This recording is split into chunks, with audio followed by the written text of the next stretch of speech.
Recording in progress.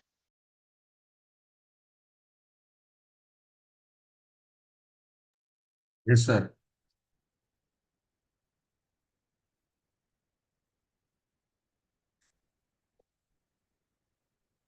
Good morning and welcome to this session of the live virtual revisionary classes conducted by the Board of Studies Academics of the Institute of Chartered Accountants of India.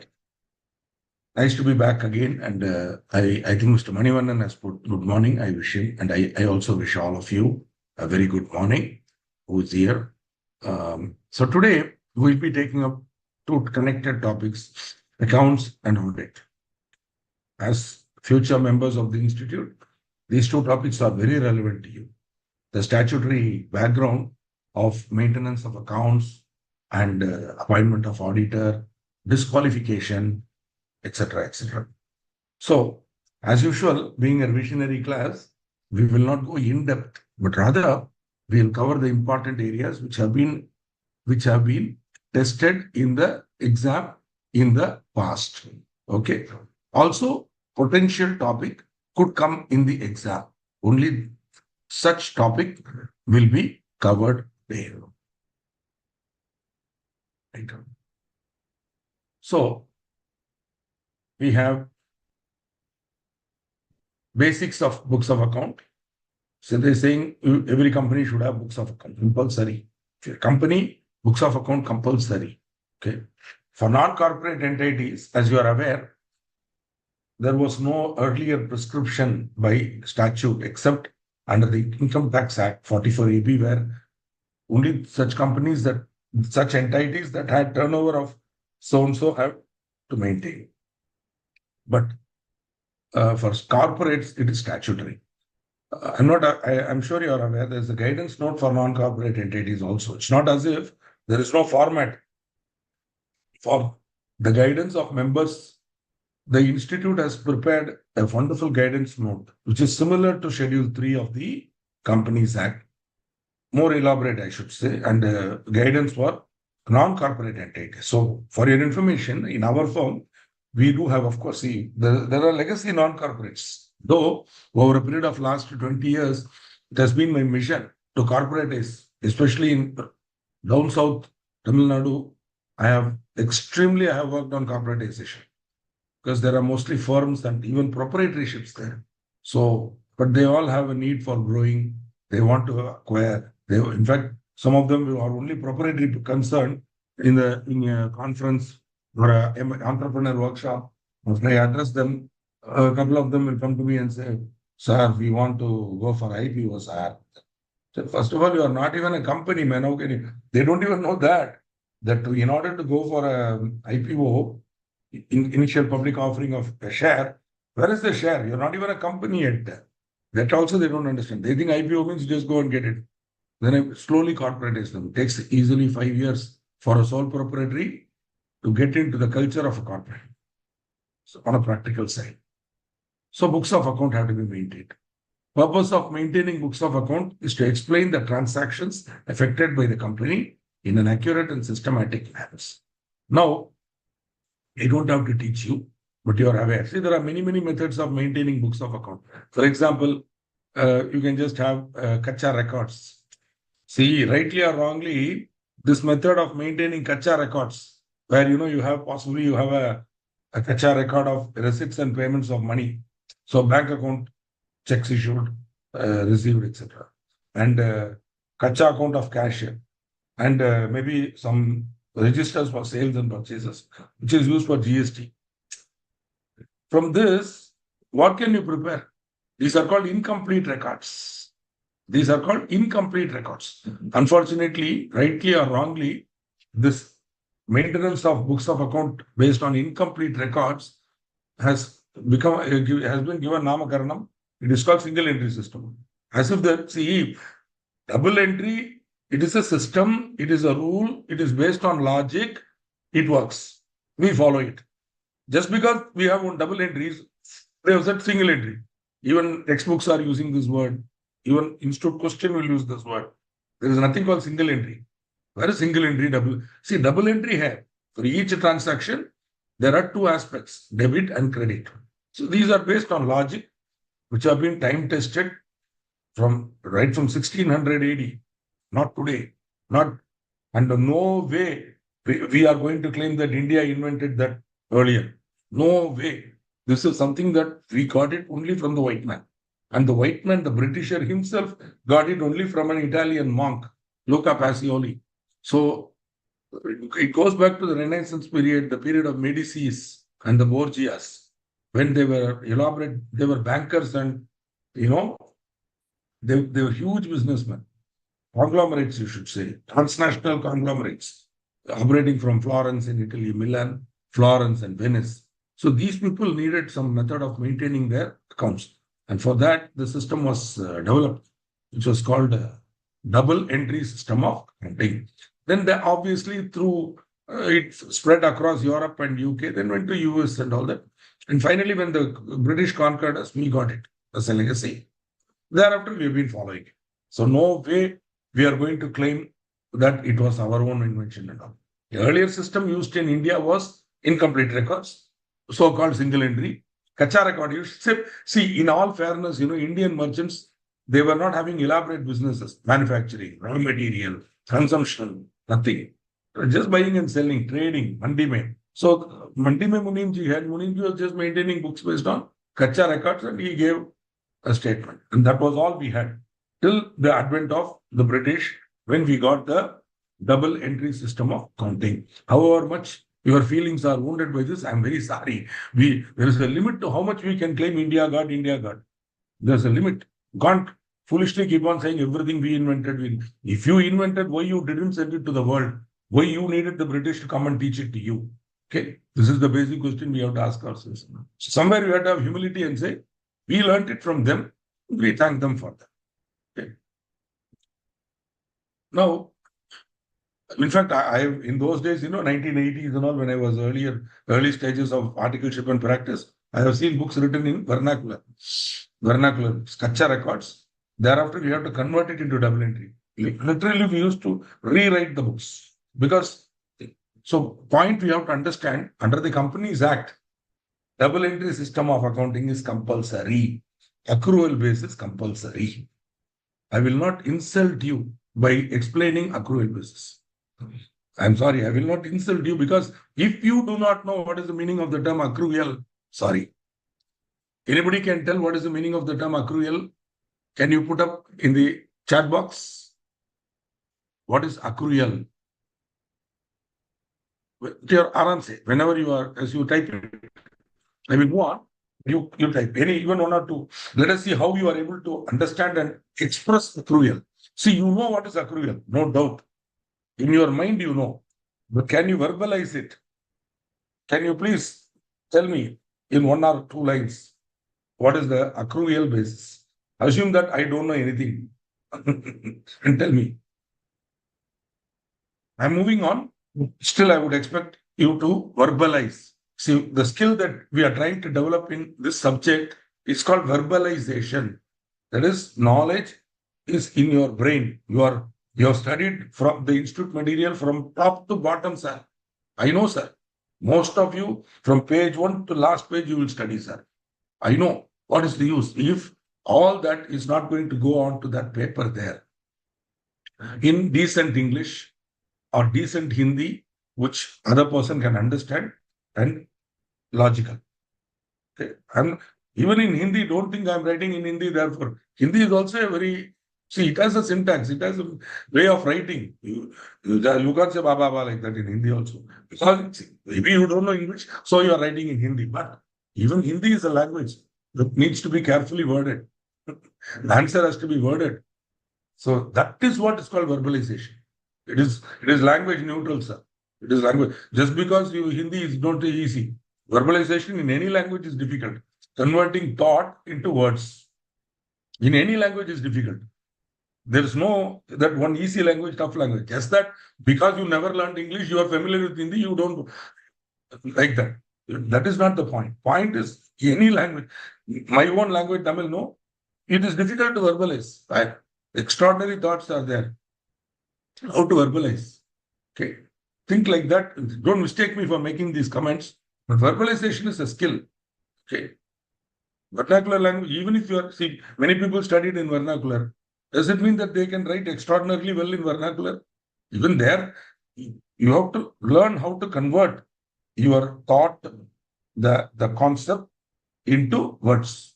And those words should be logical, should have a structure, and should be easy to understand by the other person. Immediately, he'll give you marks. Think like this. And write. Don't immediately, sir. I know, sir. You don't tell me, sir. I know how to write, sir. No. The real proof of the pudding is in the eating. Write an answer, check it with the suggested answer. See whether you have written exactly the same way. See, you might write something and you think that is the answer. You may not be wrong, but the examiner should. I mean, I'm being very crude and very rude here, and my intention is to be so. The reason is this is the last mile. And if you are very keen on clearing in September, please listen to me carefully and do what I say. Okay, don't get angry with me. There is a wrong response. Rather, accept that, yes, verbalization is an important skill. So let me see what you have written about accrual basis. Recording of expense and income in one account, whether paid or received. Okay, not bad. Recording of expenses and income, whether paid or not. Whether paid or received, that's correct. Whether it was paid or not, no, you can write better than this, sir. Sorry, Mr. Manivandan, I know you're getting angry, but what to do? What you've written is exactly the verbalization issue there. See, Almas writes it correctly. Recording expenses and income when they are earned or incurred. Beautiful, sir. This is what we have to see. This is where we are trying to. Please read what Almas has written. Nicely. We must record expenses and income. And again, Mr. Almas, see, structuring. You have used expenses and income. Then what you should do when they are incurred or earned. See, you might think these are all small things, but when you're really drafting, when you're really into writing as a skill, you learn all these things. Anybody, even the Neanderthals had some kind of language by which they were communicating. But imagine, we have advanced in our civilization. And one of the things that enabled human beings to go to the moon was not physics, was not chemistry, was their ability to speak and verbalize their thoughts. Believe me when I say this. It was Shakespeare who put us in the moon. Okay, not Newton or Einstein. Because whatever Newton or Einstein told needed to be communicated. And that needed language. Okay. I'm not underestimating physics. I'm saying mere physics cannot help if the physics scholar cannot explain. See, today, why we are able to appreciate Stephen Hawking?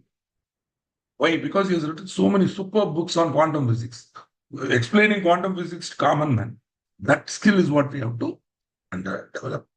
Okay. Richard Dawkins, complicated genetic theory. It is available for common man to read and understand. There are many people like that, whose verbalization skill is as good as their scientific knowledge. So why can't you be a chartered accountant who is extremely good in your subject and also good at verbalization? Think about it. You may be expert in tax, but when you're writing on paper, if it is better, then what is the use here? Okay, so K Limited, this is a stupid question. See how easy it is. K Limited in its first year of incorporation maintained its books account under single entry system of accounting. Is it permitted? What? Yeah. No, you can't just no, it cannot maintain. You should quote this section. Sorry. You should quote section 128 at least, if not 128.1. According to section 128.1, therefore, maintenance of books of account under single entry system is wrong. In fact, that company will be suffering penalty. State the person responsible for complying with the provisions. Okay. I'll come to that a little later. Who are the persons responsible? We'll see in a very short while. So this is the general definition. All sums of money, all sales and purchases, assets and liabilities, items of cost. Cost records are also prescribed under books of account. Ladies and gentlemen, will note this is very important. Many people don't know the rule which operates here. Books of account. It's not book of accounts or books of accounts. No, it's books of. See, simple. See, if you understand the logic, you will never make the mistake. In books of account, what is the subject? It is books, not account. So, if you are going to change the number singular to plural, you will not touch the account. Account only qualifies books. What is the nature of the books? Books of account. Books only is the subject. Therefore, if one book means book of account, two books or three books means books of account. So similar to father-in-law, one father-in-law, father-in-law, two fathers-in-law, fathers-in-law. Okay? Not father-in-laws or even fathers-in-laws. Some people are very smart. Why take a risk? Everything I'll put a yes, fathers-in-laws. No, this fathers-in-law. Books of account. Try to remember it. This is violated in the Companies Act itself. There are one or two sections which I have noted where they use the word book of account or book of accounts. Now, not for me to comment, they also did. Okay. Books of account shall be prepared and kept at the registered office of the company, but they may be kept at such other place in India as the board of directors may decide. So, books of account can be either at the registered office, but not compulsory. In case for convenience, the board wants to maintain it at some other place, they can do so. Very important. In such a case, the company shall within 7 days thereof file with the registrar a notice in writing.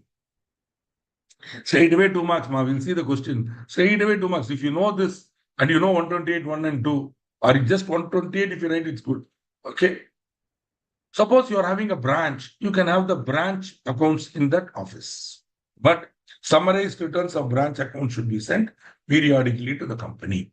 See, most of my slides, which I have prepared, available, can be downloaded.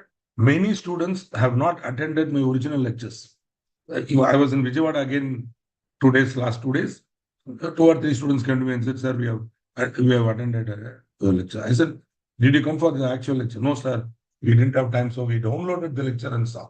Like, what I'm trying to say is these are all available. You can get it. And they have my entire PPT, not this. This is for revision ke liye we have done this. We have the full is there. Okay, which is not, this is nothing but one answer now. This slide, 6th slide is one answer for this question. That's all. You write this, it is enough. Even see, I have prepared, I have digested and I'm giving you.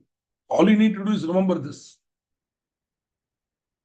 PPQ Limited, with its registered office in Hyderabad, has 2 branch offices, one in Delhi and the other in London. Wow.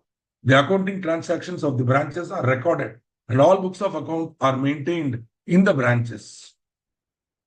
The branch accountant of the Delhi branch sent monthly and branch account of London sent quarterly summarized trial balance, P&L and balance sheet to the head. One of the assistants of the audit team, Mr. Naveen, raised the issue that the branches of the company maintain its books and records, so it defaults on not maintaining proper books of account at the registered office. Mr. Naveen further objected to the fact that the London branch sent their summarized returns on a quarterly basis instead of a monthly basis. He requested to analyze and decide the validity of both the objections of Mr. Naveen.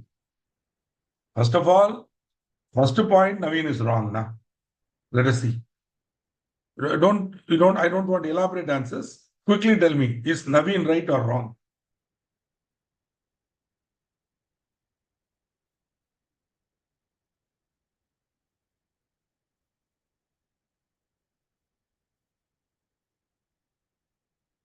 I mean, as usual, Naveen is partly right, partly wrong.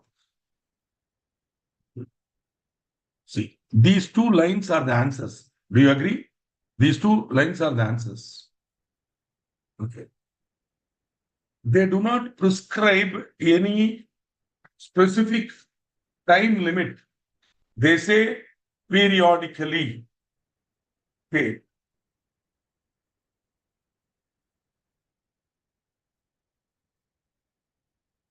The accounting transactions of the branches are recorded and all the books of account are maintained in the branches. Now, the problem here is, yeah, I'm looking for your answers.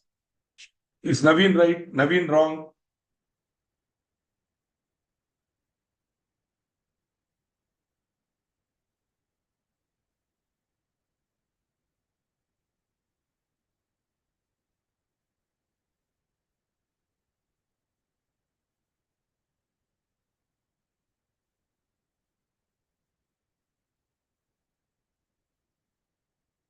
See, there are two ways of understanding it.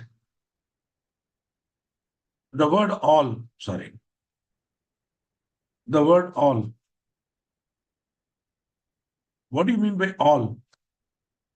Does it mean all the books of the entire company or only branches?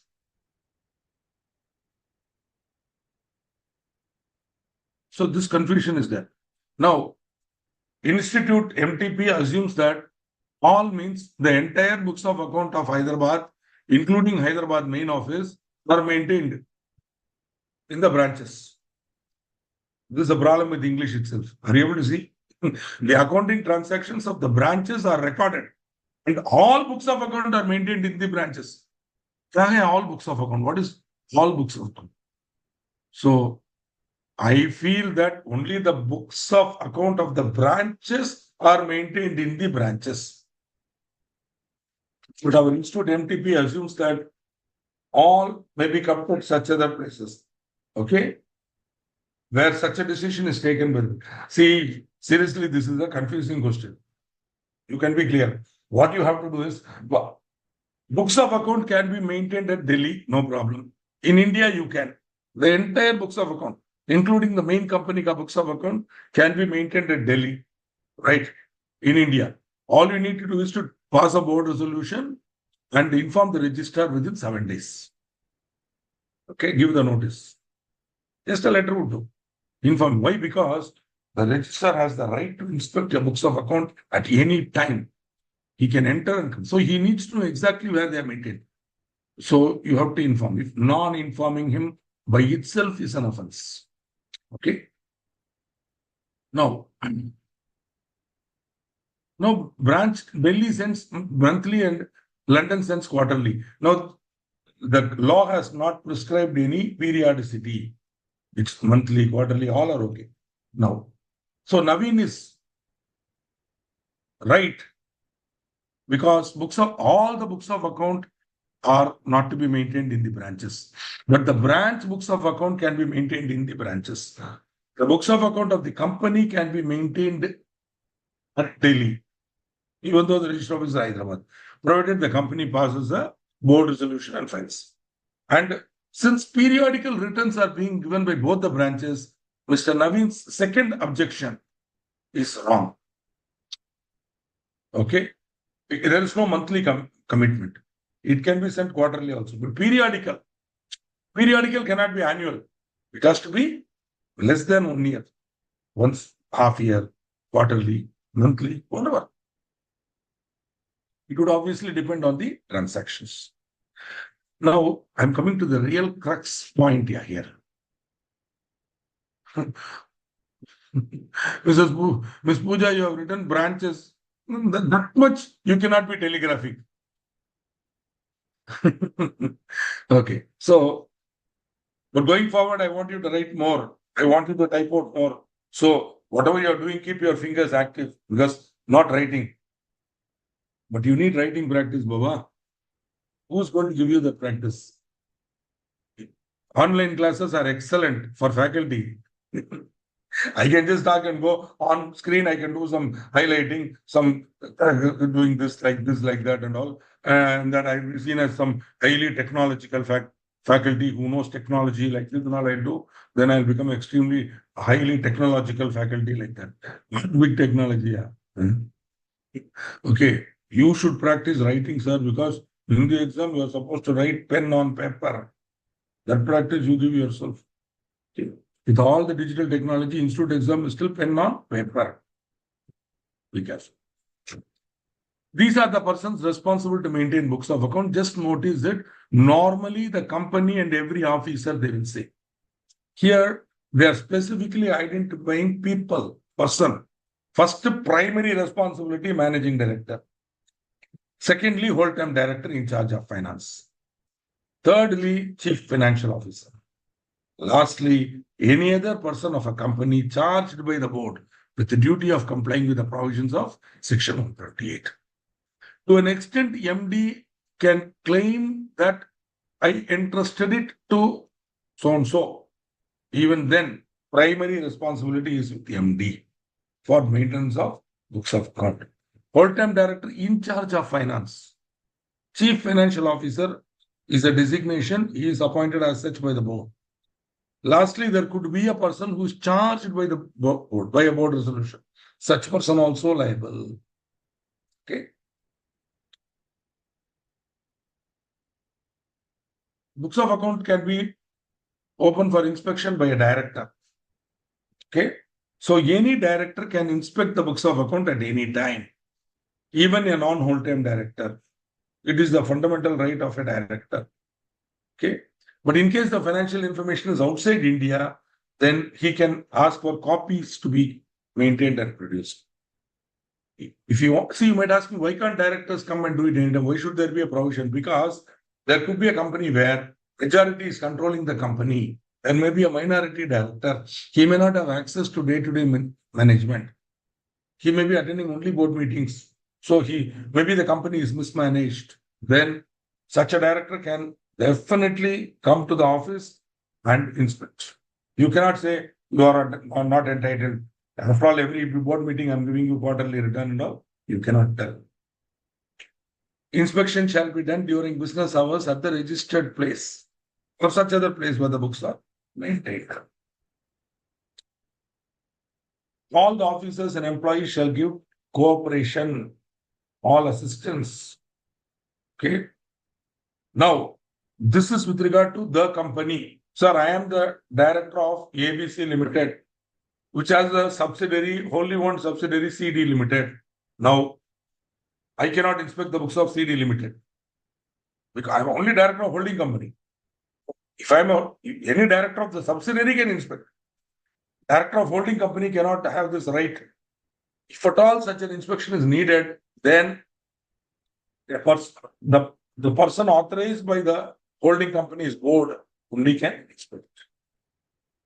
When a director seeks financial information kept outside India, he shall make a specific written request. Sorry.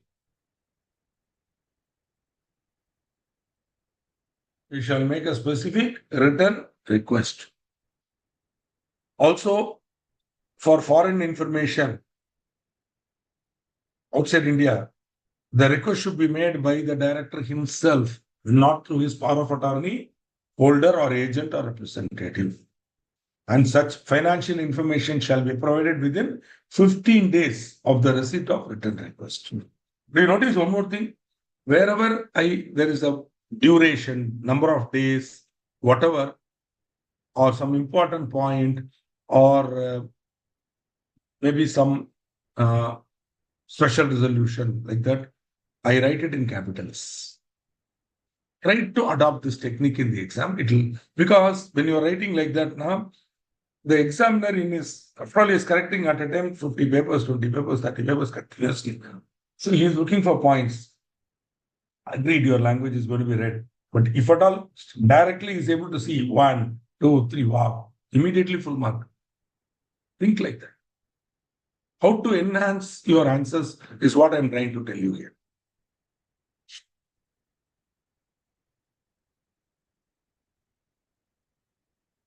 This was a question asked in the examination 2018, I think.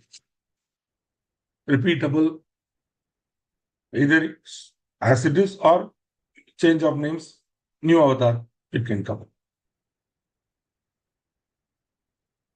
Can you give me the answer? I don't want to give. Can you give me the answer?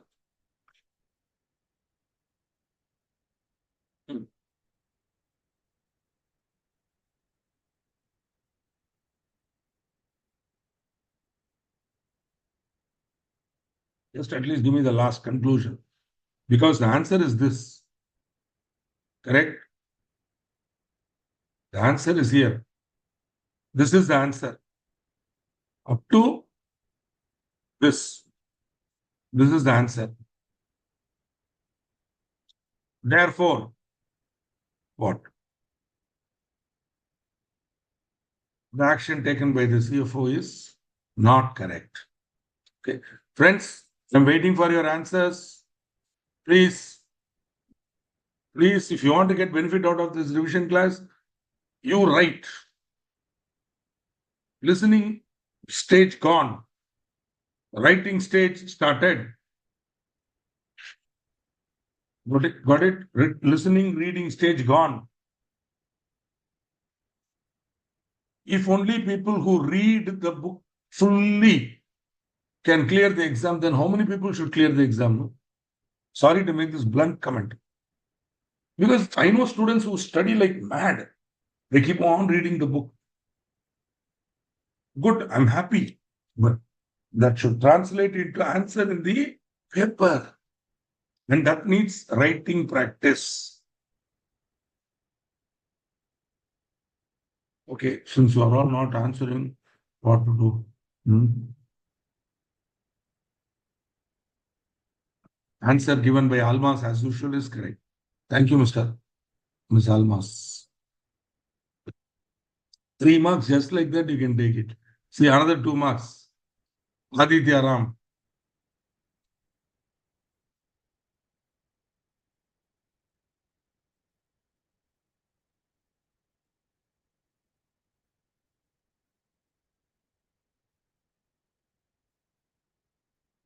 See, they are only testing you on awareness of the sections, yeah, nothing else. There is no complication here. If you know, you can write. If you don't know, you will bluff. If maybe by chance you will be right. That's all. I mean, I'm not saying you should not bluff, but keep the bluffing answers for the last. See, when you're writing the paper now, what all you know well, you write first. Well, there should be at least 4 questions in that paper now, which you have studied well. Write that. Then there are some questions that you don't know now, or you vaguely remember, or you have a doubt, etc. Keep it for the last. It's a simple secret. So that when the examiner is correcting now, the first 3 questions, the answers you'll see are brilliant. First impression is too good. Thereafter, as your answers deteriorate, he will still give you marks. 2, at any stage, if you are not answering all the questions when walking out of that exam hall, bye. I'm not with you after that. Any student who doesn't write for 100 marks, how he can expect for 100 marks? So if you have written only 8, this was not told by me. This was told by another great teacher of Chennai, R. Shivkumar. He used to keep on shouting at students and telling this cost accounting. If you don't know also, you attempt it. You should not write anything, how they can give mark. Think about it. I'm saying write something sensible, 3 lines, 4 lines. Maybe you may not get 4 out of 4. 1 is 1, good, 100, that may skip you over 40, 50, 49 to 52, which will make a big difference. Think about it.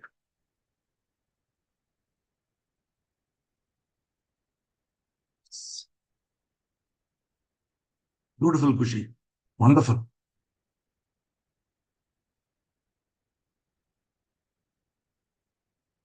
Correct. Shareholders are not allowed to inspect the books of accounts.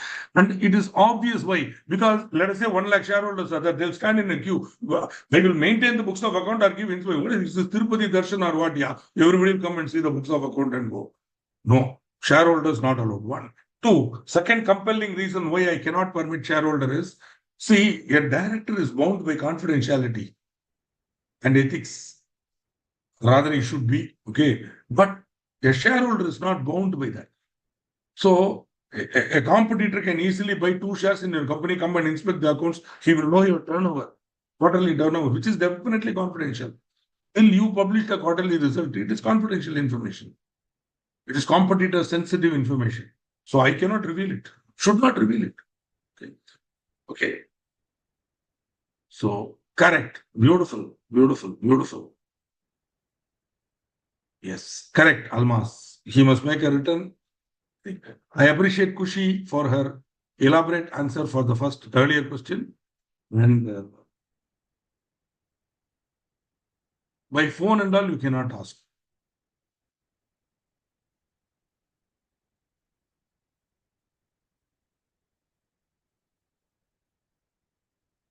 Correct. He should make the request by himself and in writing.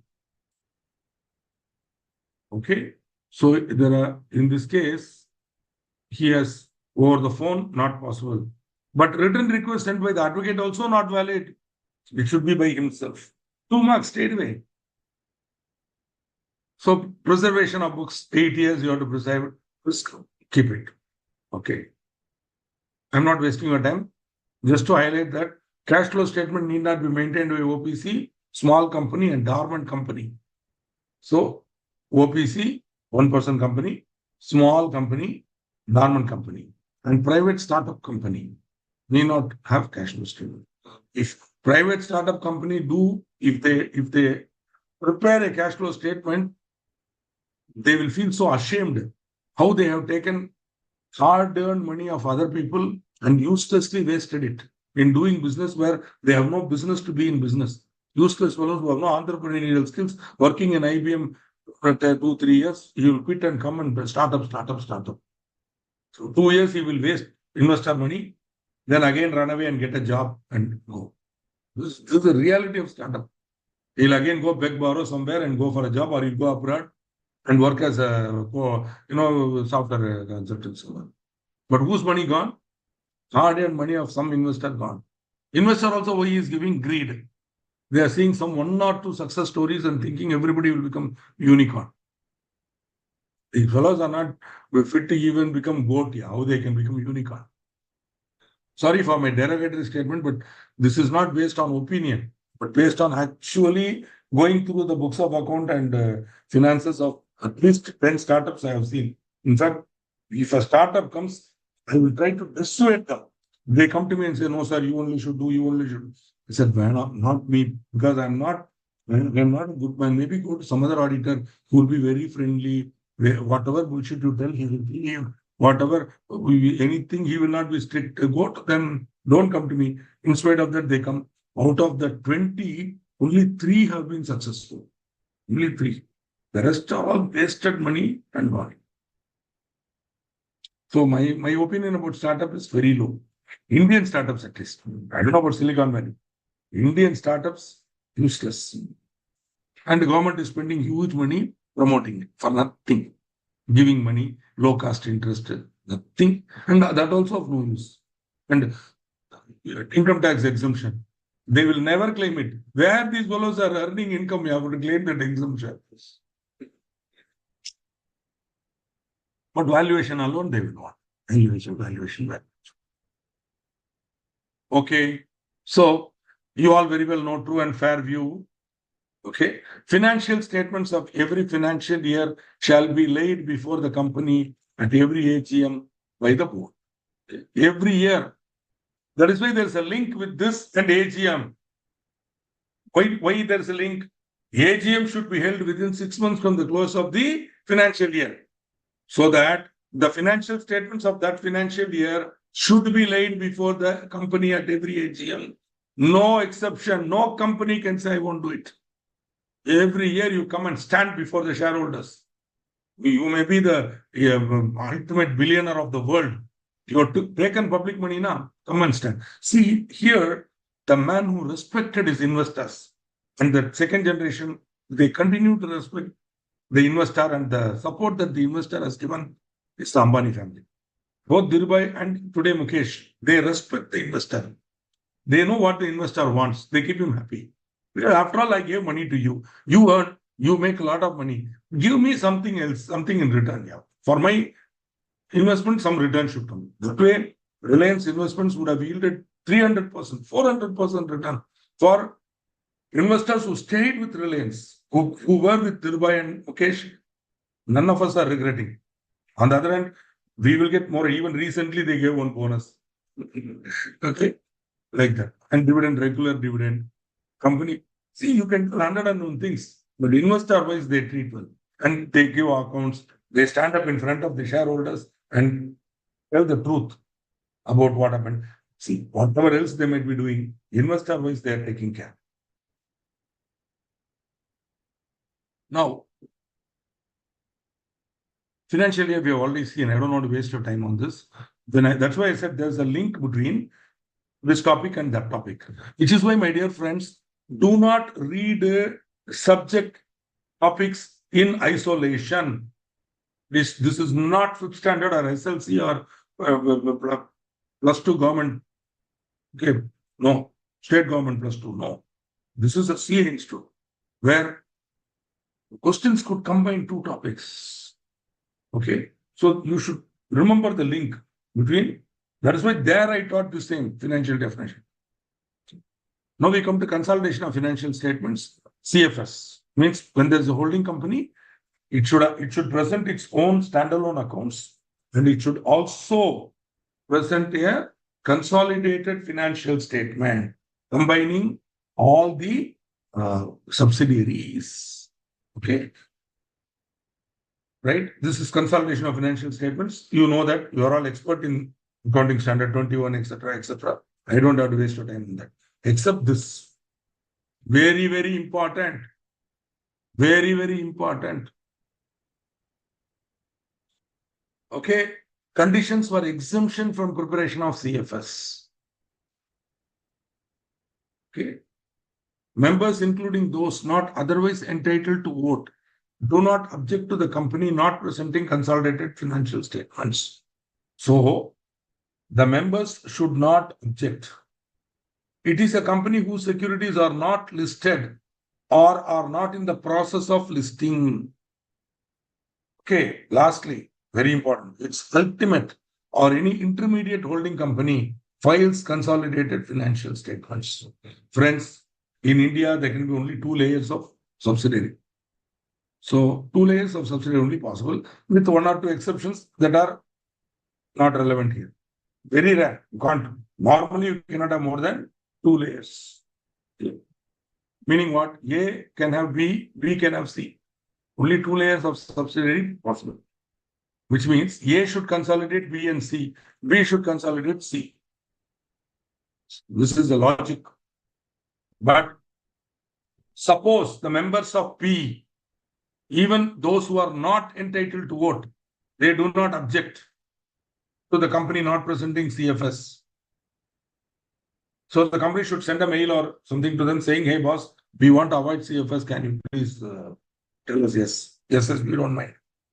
It is a company whose securities are not listed or not. So if it's a listed company, out. Or even if it is in the process of listing, applied for listing to some stock exchange, then it has to have CFS. Lastly, it's ultimate. So for C, which is the ultimate holding company, A. Intermediary holding company, B. A is the ultimate holding company. B is the intermediate holding company. So if one of these fellows files, then if one of these fellows is filing consolidated financial statement, then no need. Suppose C has suppose B has a subsidiary C. Should B do CFS? No need. If A is already doing it. That's how you have to understand.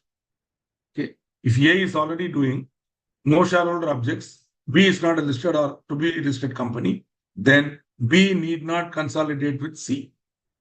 Because A is anyway consolidating now, completely. Yeah, wonderful.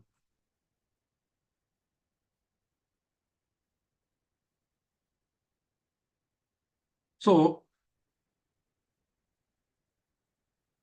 now it's an interesting question. Madan Private Limited is a partially owned subsidiary of Puri Limited, holding 90% of the shares. The company does not have any listed securities and is not in the process of listing. Puri Limited, the holding company, prepares and files. Puri Limited, the holding company, prepares and files CFS with the registrar in compliance with applicable accounting standards. Considering the above, analyze and examine the following situations. Madan is a subsidiary of Puri. It is assumed that Madan in turn has subsidiaries in it. It is assumed that, see, this is Puri. This is Puri. This is Madan. It is assumed that Madan has subsidiaries. It is not mentioned, but it is assumed that Madan has subsidiaries. Is Madan Private Limited required to prepare its own CFS? What are the requisites? This is the answer. I don't want you to write it. Later on, you practice with folded arms. I beg you. Write. लिखनी चाहिए, लिखना मना है. Please, write. Hindi में write, English में, whatever it is, write. Okay.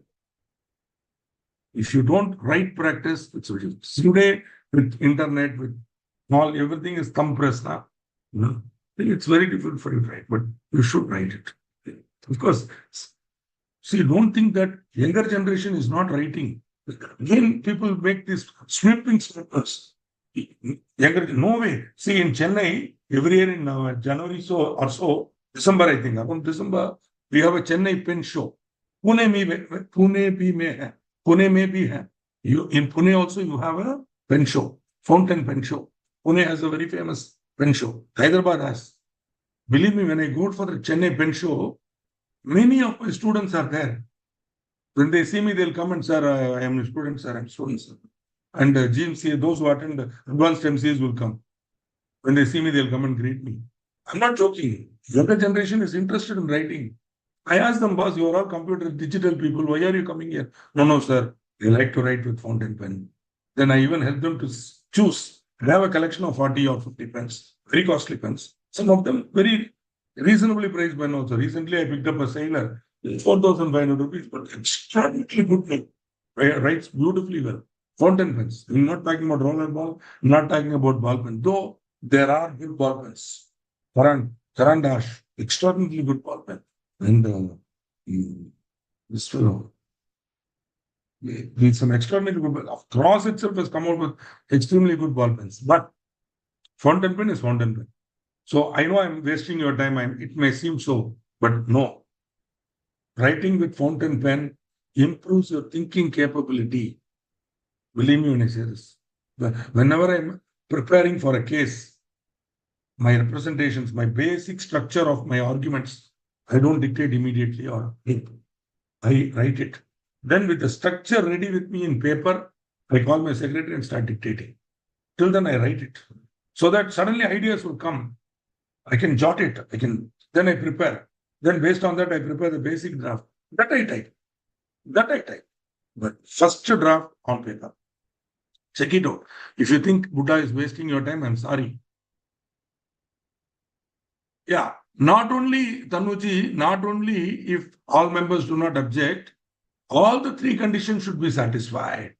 You have to ask first question. First advice. Please ensure that all the members are not at. Secondly, Madan Limited is not a listed company, nor is it applying for listing. Thirdly, Puri is already consolidating. All are given. So, since all the three conditions are satisfied, what you can do intelligently, you write the condition, then say, therefore this is satisfied, therefore this is. Then conclude. Since all the conditions are satisfied, Madan Private Limited is not required to prepare. How does it matter if Madan Private Limited are securities listed? Sir, I don't know whether the Institute paper setter was a little sleeping at that time or not. Because Madan Private Limited cannot have the securities listed. Sorry. Because your private company, you can even write that if I were the student writing this exam now, I will write. I will be ruthless. Sir, I'm a CA student, sir. Not some stupid BCom or some university exam student. Yeah. You're playing with me? Huh? Madan Private Limited, how it can have securities listed? Nevertheless, since you have asked the question, I will answer. If Madan Private Limited buys maybe they got some special GO, special permission from SEBI, whatever nonsense. If so, then the exemption will not apply.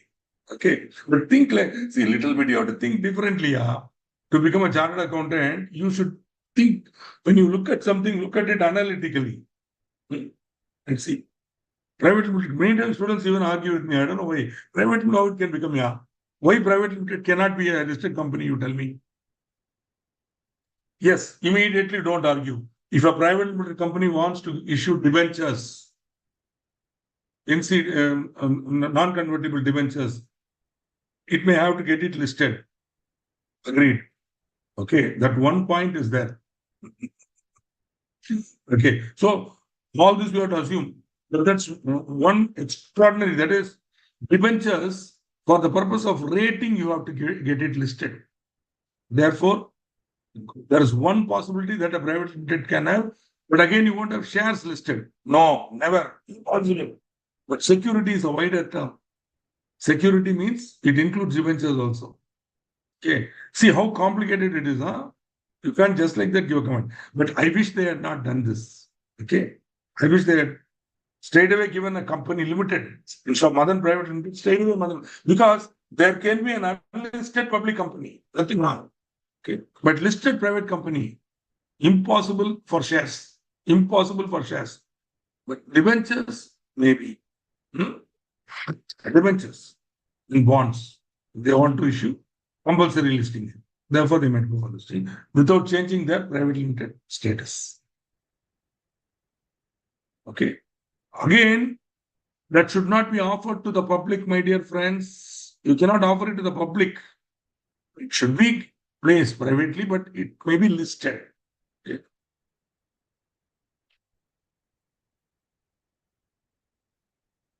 Periodical financial results. Please try to remember this. The central government, you know what I can tell you? Even if you cannot write from memory, copy it. Have a notebook where you write down. Just keep writing. Okay. It will go to your mind. Many times when I want to remember certain things for certain activities that I do, I have to remember a lot of content. In method I use this, I first memorize it, or I first try to understand it, then in my mind, then I keep writing. I write fully 2-3 pages I write. As I write, it gets fixed. Some people even ask me, how you are so verbatim, exact words you are able to give. One method is writing. Because what you write, the mind will catch. And as you're writing, tell. And as you're telling, look. It's a powerful neuro-linguistic method where 3 senses are brought into this activity. The motor sense, writing, the visual, and you are also telling it, thereby reinforcing. Check it out. See, some people ask me, sir, you are getting rank and all. How to get rank, you tell me. When I tell like this practical tips, they get angry. So, okay, that and all, there must be some secret that you tell. No ragasyam, no secret. If at all any ragasyam is there, this is the ragasyam. When I'm actually sharing the secret, people don't want. They get irritated and angry. No, this is all do. Knowing, doing, being. You know so many things, but do you do it? As you keep on doing it, you become it. It becomes a natural. Excellence becomes a habit. Excellence and success become a habit. Sorry for this unnecessary comment, but I feel that as a teacher at this stage, it's not enough if I teach the subject. Subject anybody can teach you. You don't need Srikanth. Of course, there are more brilliant people than me who can teach you. Okay. So, the central government is requiring companies to prepare periodical basis, okay, and filing, okay, and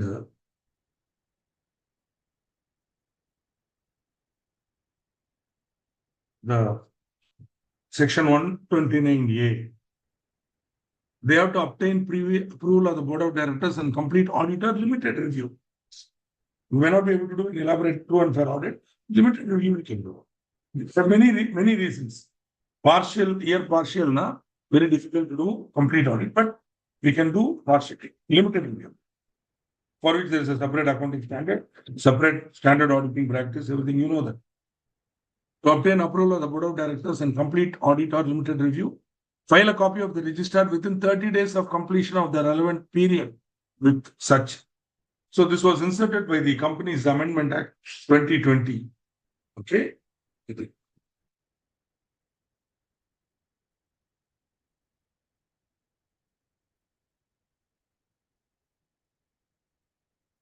So these two times these two questions are there, which are both on limited review. Okay. So basically, answer is this, yeah. That's all. This is the answer. So many times I'm keeping on repeating, even at the case of irritating you, but every slide is an answer in the exam. You write this, you get full marks. Then what is the answer you see? The board of directors has raised an objection arguing that Crystal Limited, being an unlisted company, is not obligated to prepare periodical financial results, analyze the situation, citing relevant provisions. Vishal Limited, an unlisted company, has been directed by central government to prepare. The board of directors is objecting. Why the board of directors is objecting? I don't know. Yeah. Maybe they are arguing with the CFO or with the auditor. It's because no company wants to reveal any information to anybody. I have found across 40 years of my practice experience, I have found entrepreneurs are reluctant to share information. They want to share as little as possible. Authentication, you know that. Financial statement should be signed. In case there is a chairperson, then the chairperson will sign.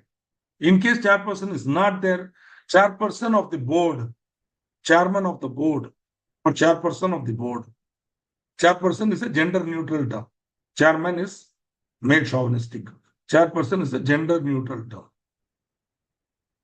Two directors, out of which one, in case there is no chairperson, then two directors, out of which one shall be MD, if any.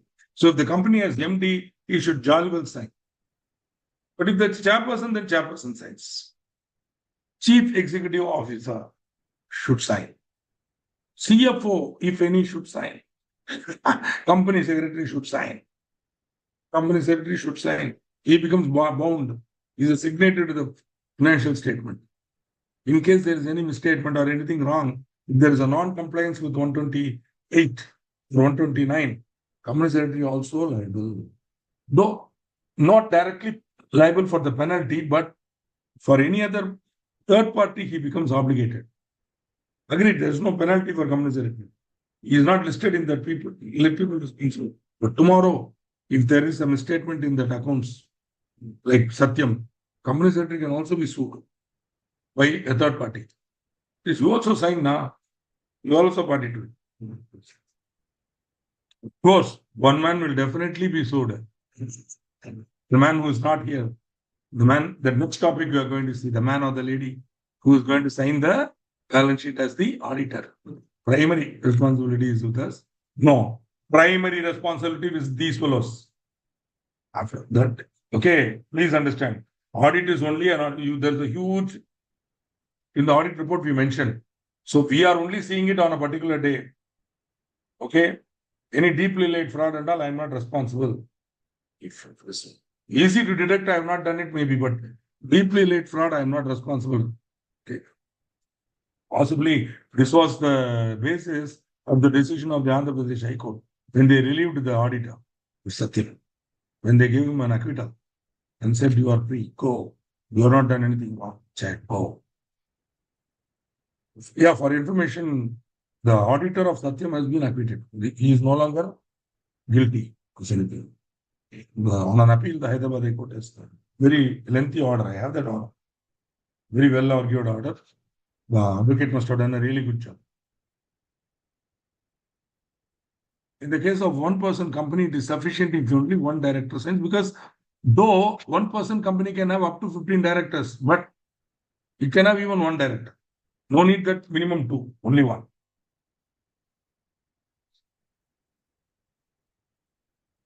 So, see, these are all simple questions. Alter Limited has on its board 4 directors, W, X, Y, and Z. It also has Mr. D, the managing director. The company has the full-time company secretary, Mr. Weiss. Wow. The financial statements of the company were authenticated by 2 of the directors, X and Y. Examine the validity. What would be your answer in case the company is an OPC and has only 1 director? See, I won't waste your time asking you to respond. I just want you to appreciate that this slide is the answer. That's all. Okay.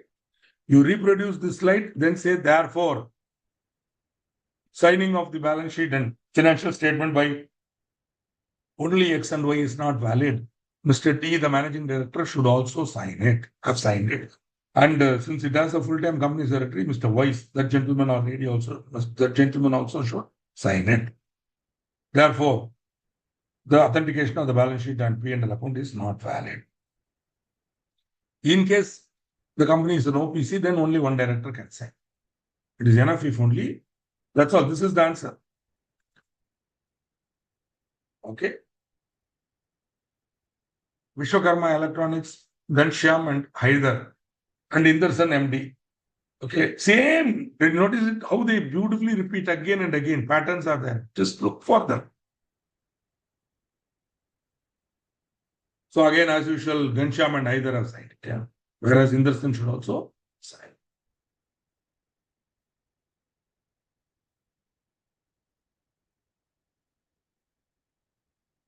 So financial statements have to be circulated not less than 21 days. See, notice of AGM should be given not less than 21 days. Yeah, then you remember we discussed it. Now, same way, financial statements are to be sent not less than 21 days, which means notice of AGM and financial statements should go together, which is what happens. You take any annual report, you will find that notice is given along with the material facts, etc., statement of special business and all that. Then the board of directors report, then the auditors report, then the balance sheet, P&L notes, and all annexes. Some companies come, annual report will be like a small book, 300 pages. In those days, we used to get physical copies. No, everything is PDF, sent by email. You can download also. Please note, if the copies are sent less than 21 days, they shall, notwithstanding that fact, be deemed to have been duly sent. So, rule 21 days. Exception. Suppose I send it less than 21 days. Is it okay? Yes, it is. Provided it is agreed to by the number of members stated below. Company having share capital. Majority in number representing not less than 95% in value. Where else have you seen this? Similar wording. Where have you seen it? I want an answer. I think some of you might have gone to sleep. No. Please wake up. Where else have you seen it?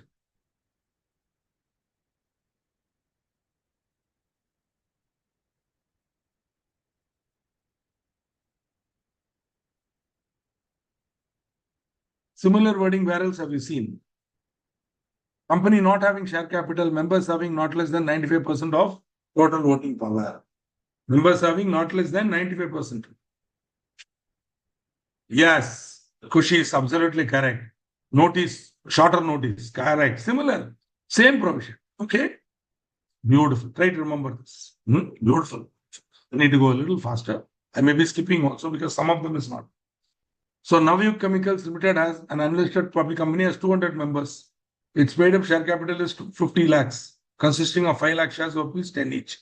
So we have to see 2 things: majority in number, 95%. There was a delay in submitting accounts, etc. And only on 10/9, company has obtained consent of 160 members who are holding 45 lakhs. Can they proceed? Can you, don't give an elaborate answer. Just say yes or what is the mistake? That's all. And they give shorter notice. 160 members have agreed, holding 45 lakhs.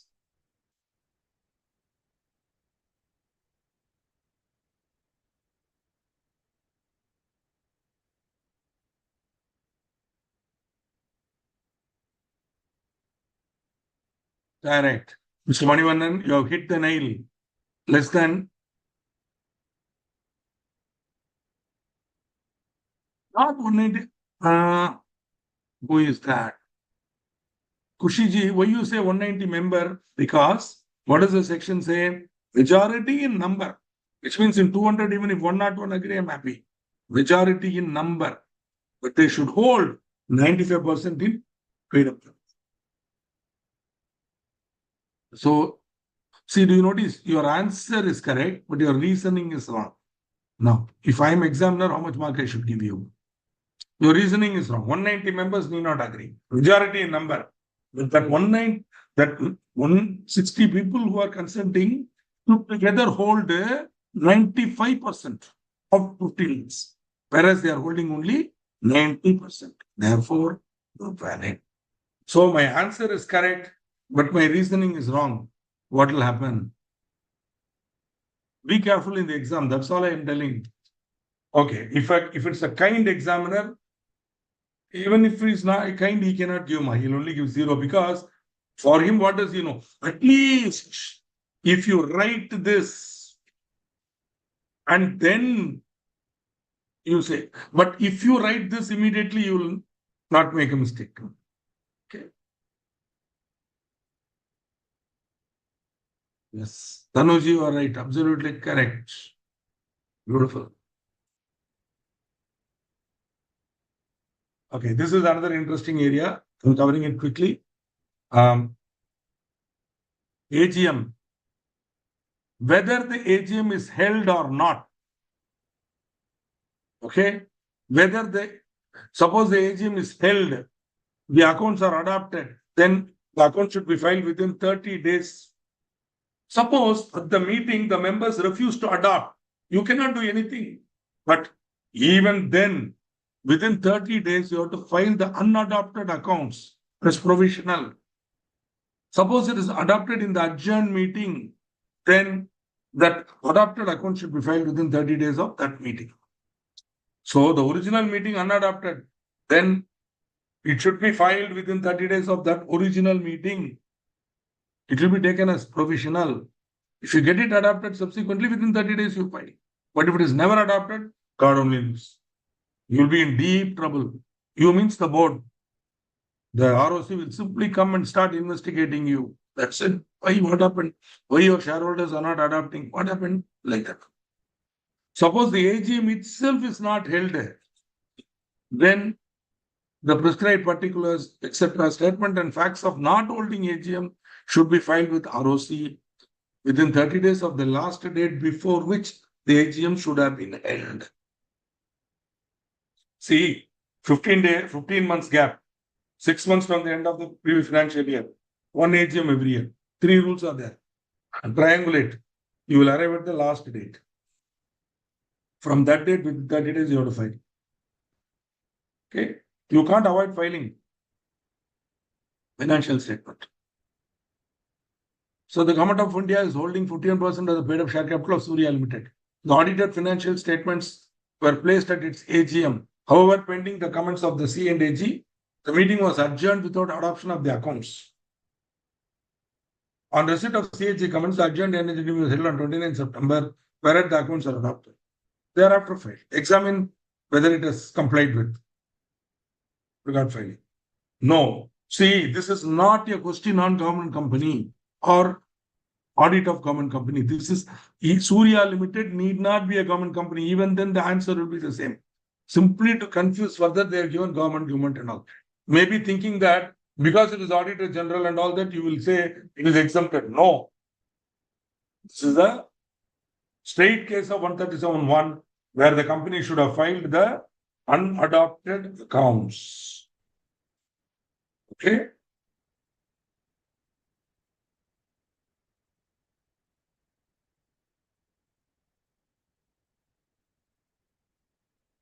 So Surya Limited has not complied with the statutory requirements of filing the unadopted accounts within 30 days of the original meeting. Have you understood? Okay.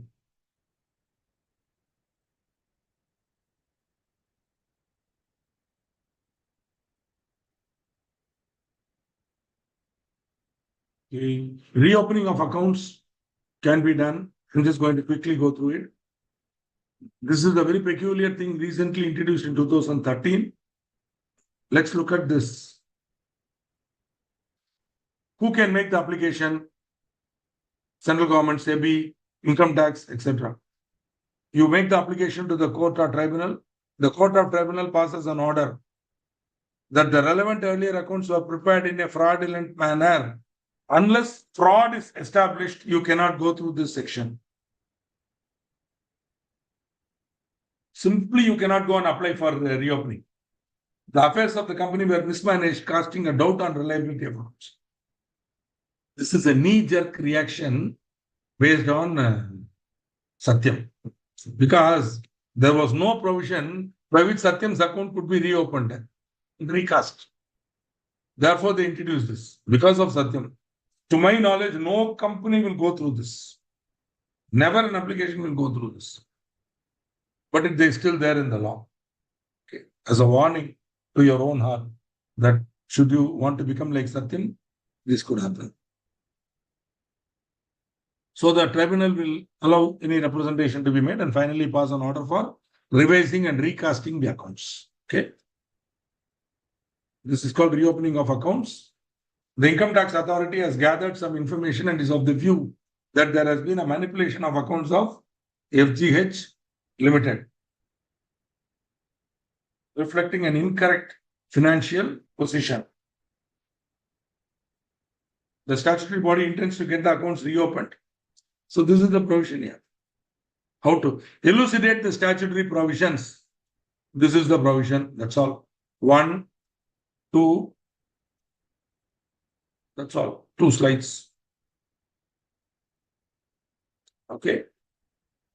Similarly, there is a voluntary revision provision. So this is voluntary. There is no need for fraud and all. Directors feel that something has happened by which the board's report or the financial statement does not comply with 134 or 129 as the case may be. Then board may prepare revised for the 3 financials, apply to the tribunal for prior approval. Okay. Then they will hold AGM and get it adopted again. Okay.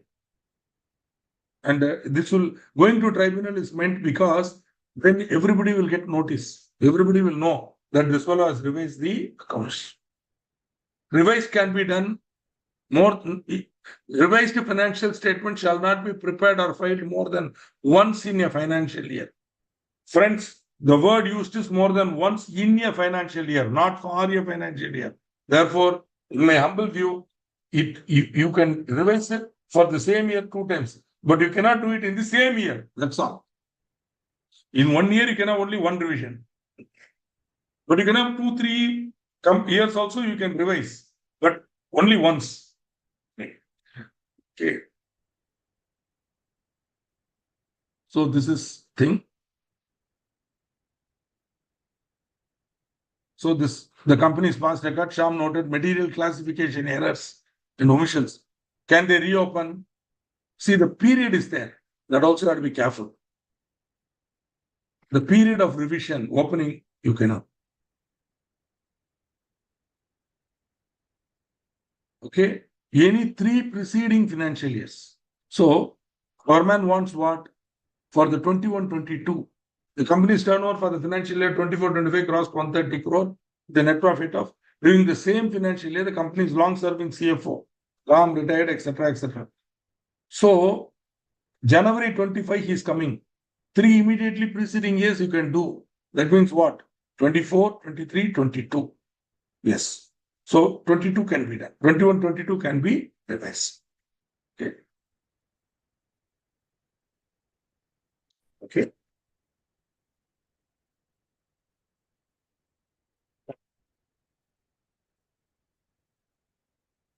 Okay.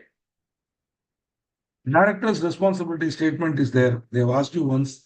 Humble request you go through it. I'm not wasting your time reading out for you. It is there. Important.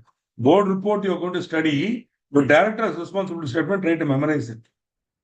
Okay. Now we move on to CSR. Again, very important topic. I'm not wasting your time on everything. We shall presume that you have read what are the matters which are CSR, Schedule 7. What are the matters which are not CSR? Be careful. Okay. Now I'm going to only do the computational part, which are the companies required to constitute CSR committee? Which are the companies required to constitute CSR committee? Every company having net worth of 500 crore or more, turnover of 1,000 crore or more, net profit of 5 crore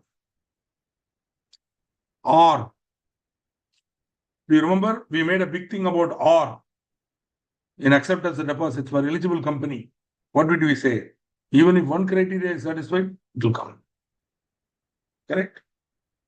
So here also or is used, which means even if one criteria is satisfied, they have to constitute a CSR committee. So basically the limit is for constitution of CSR committee. Now, once you are liable to constitute CSR committee, then you will also be liable to, you also should once you constitute a CSR committee, then you have to contribute to compulsory CSR. So net profit is to be calculated. Two important things are to be deleted, taken out. Suppose it is included, then it has to be removed. Please understand. If it is included, it will be reduced. If it is not included, you can't reduce by please. No. So profit arising from any overseas branch, if it is included, remove it. Because one of the conditions they say, what is not CSR? They say anything done outside India, any corporate social responsibility work undertaken outside India, not eligible. Suppose you go to Sri Lanka and Kilinochi and you do all the people who have lost their legs in the bomb, you give them artificial limb. It's a very good project. We did it in the Rotary district. In my district, we did. The district governor went with all of us and all. But sorry, CSR funding cannot be given because it is not being done in India. So obviously, since I'm not permitting you to do outside India, any profit for overseas branch which you earned abroad will not be considered for calculating CSR. Similarly, dividend received from other companies which are complying with Section 135. Section 135 deals with CSR. Okay. So they are already complying. They are contributing. After contributing, they are got the profit. Now from that, they are giving you dividend. So that dividend, if it is included in your profit, you can include this and remove. Okay. Net worth definition we have already seen, my dear friends. Now, please answer. See, after finishing accounts, we'll have a small break. Then we'll take up audit.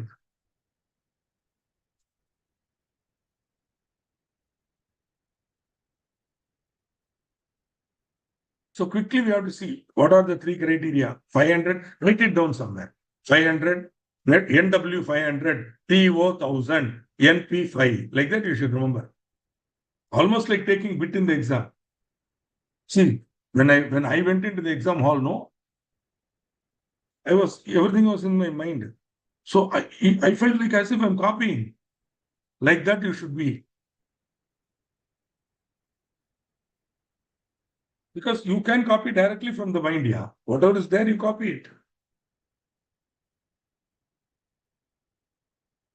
Some people come and ask, sir, how to improve memory power, sir? First, you start reading, remembering, writing. Abhyasena. First, through practice only you get it. Simply asking Srikanth how to do, it won't come. Every time I inform people that I'm a rank holder, either they get angry and they are not happy, or they will come to me, how to become rank holder? You tell. Because it is my duty to inform people how to become rank. 4 times rank, how to get. If only I can patent it, you think I'll be wasting my time? Like this, I'll be patenting it, yeah. How to get rank every time. Process. There is a process, but it cannot be patented. Because it's known to everybody. Only people don't practice it, what can we do?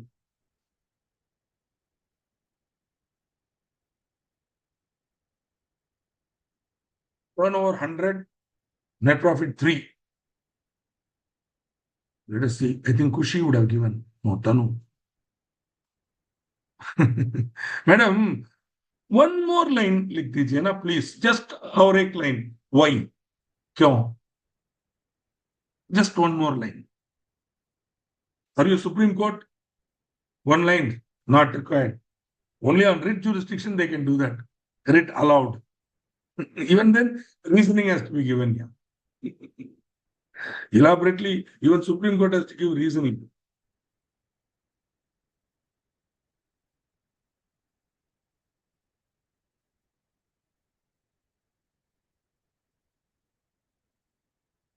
See, none of the criteria satisfied. Now, 500,000, 5. Here it is 10 crore share capital, 100 crore, 3 crore. Where this company secretary got, CFO got the idea, God only knows.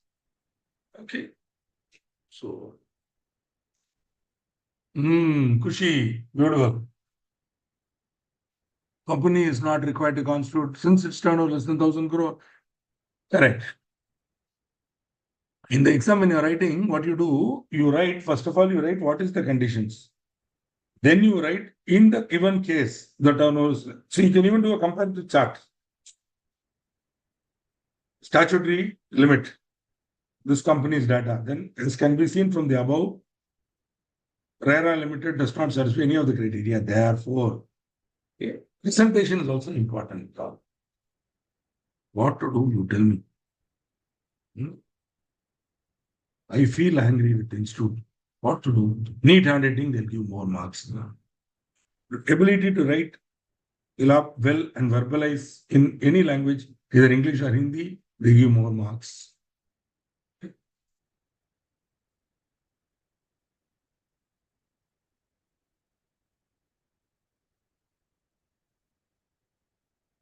ABC Limited. See, here the question is,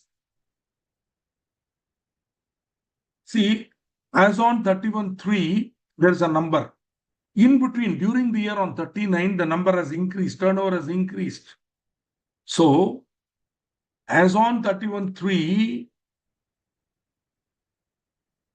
right, 500, no, 1,000, no, 5. No. So, none of the criteria is satisfied. But during the year, this has increased. Now, it is falling within the criteria. Then, sorry, you have to see the data as on the last audited financial statement. See, today, if you go, though we are now in July, many companies' audit is not over. So we can only get 24 ka balance sheet. 25 balance sheet not available. Audited balance sheet not available. Sorry, sir. Oh, we are still in July. So audit's not over. Maybe in August, September, we will start getting annual reports. Luckily, board meetings are happening. Some agents are happening. Some dividend is coming. Ms. Pooja, you are writing no CSR required. No, that is not correct. Don't write like that. What you should write? Redraft your sentence in the light of the provisions that I taught. Redraft your sentence, madam. Sorry, this is a class. See that. What does it say? 135(1). So you say, therefore, ABC Limited is not CSR, no CSR required.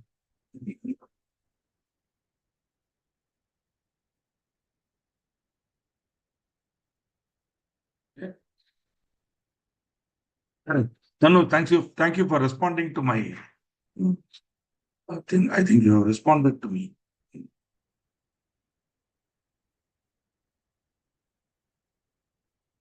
All right.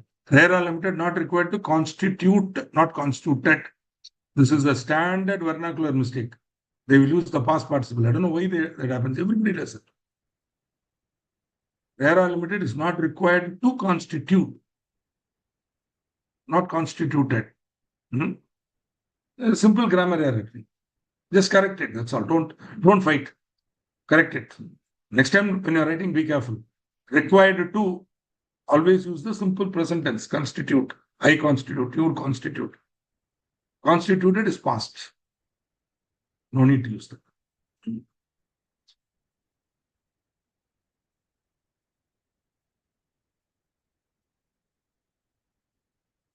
See again, because turnover, net profit or paid up capital. Actually, it's not paid up capital, madam. It is net worth. Has not exceeded the limit. Correct. So, Kushi is writing, is not required to be constituted. See, required to be constituted. Okay. Company is not required to constitute. Once you get into active voice, constitute. But Kushi is writing in passive voice. CSR committee is not required to be constituted. They are constituted. Oh my God. Angrezi है बहुत गंदा language है ना, useless language. Let us not speak English. It is not works. But Hindi में भी rules है ना, grammar है ना. If it is so simple, I would have learned it now. All languages have grammar. Don't think that there is one easy language, tough language. You don't know the grammar, you don't know it. Either Tamil also, I'll assure you, there are people who speak lousy Tamil, whereas it's one of the most poetic languages.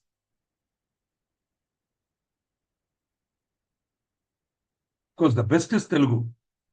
The most poetic, beautiful language is Telugu.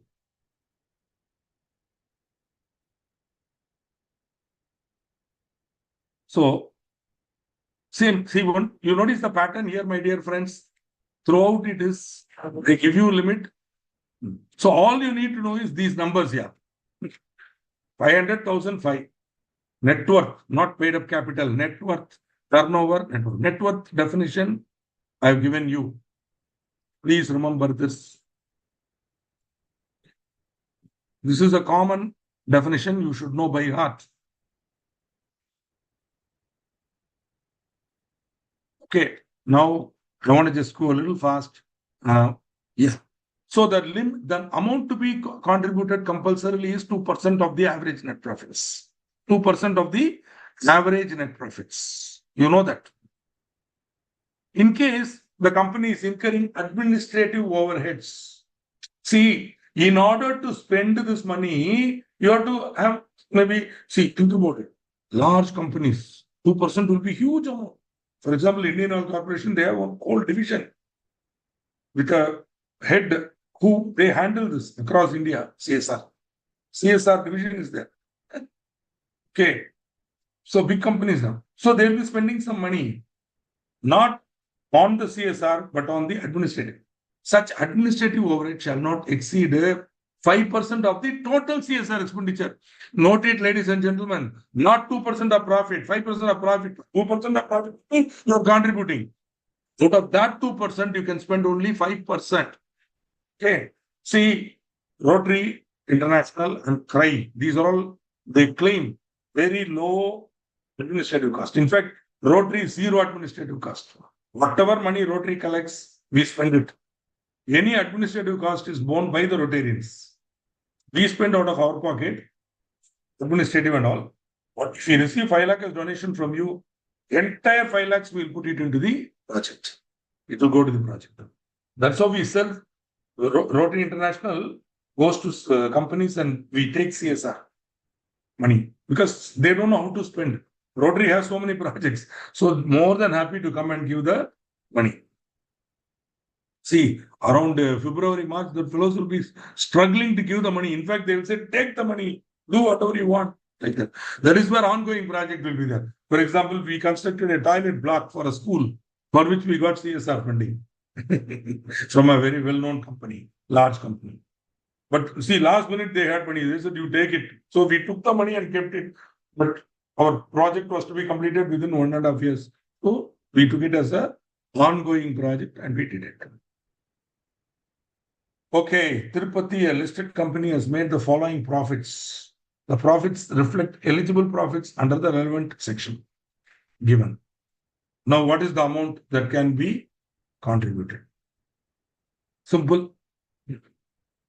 Child's play. Last 3 years. So 50, 70, 30. 30, 70, 50. So 3 years average is 50. 2% of that, 1 crore.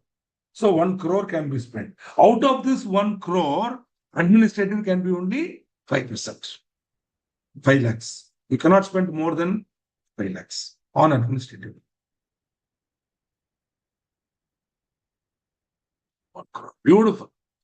Okay. See, do you notice how I have presented the data? Would you think of using similar presentations in the examination? Would you practice this, please? Even now, if you have a notebook, you can practice. In case you don't spend and all that, you can read on your own. Yeah, I don't want to waste your time. Whatever you don't spend, it has to be transferred to the fund specified in Schedule 7. You don't know how to spend it, Prime Minister knows how to spend it. Give it to the Prime Minister's Relief Fund, he will take care of it. Your money is safe with him. If in case you are having surplus in CSR, maybe if you are doing some sales of tribal products and all, then that surplus also should be used. That cannot be carried forward, or else it has to be transferred.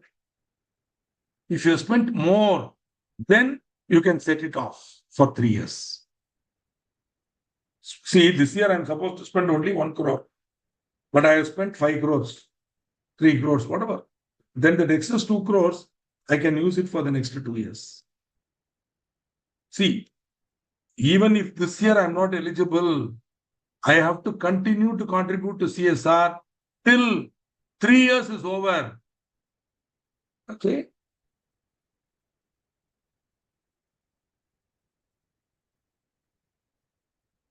So the CSR was the company finalized a product which required funds at 5% of average net profits for it.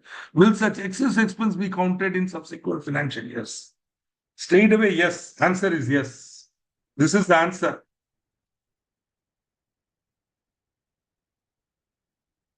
That's all. 3 lines. This is the answer.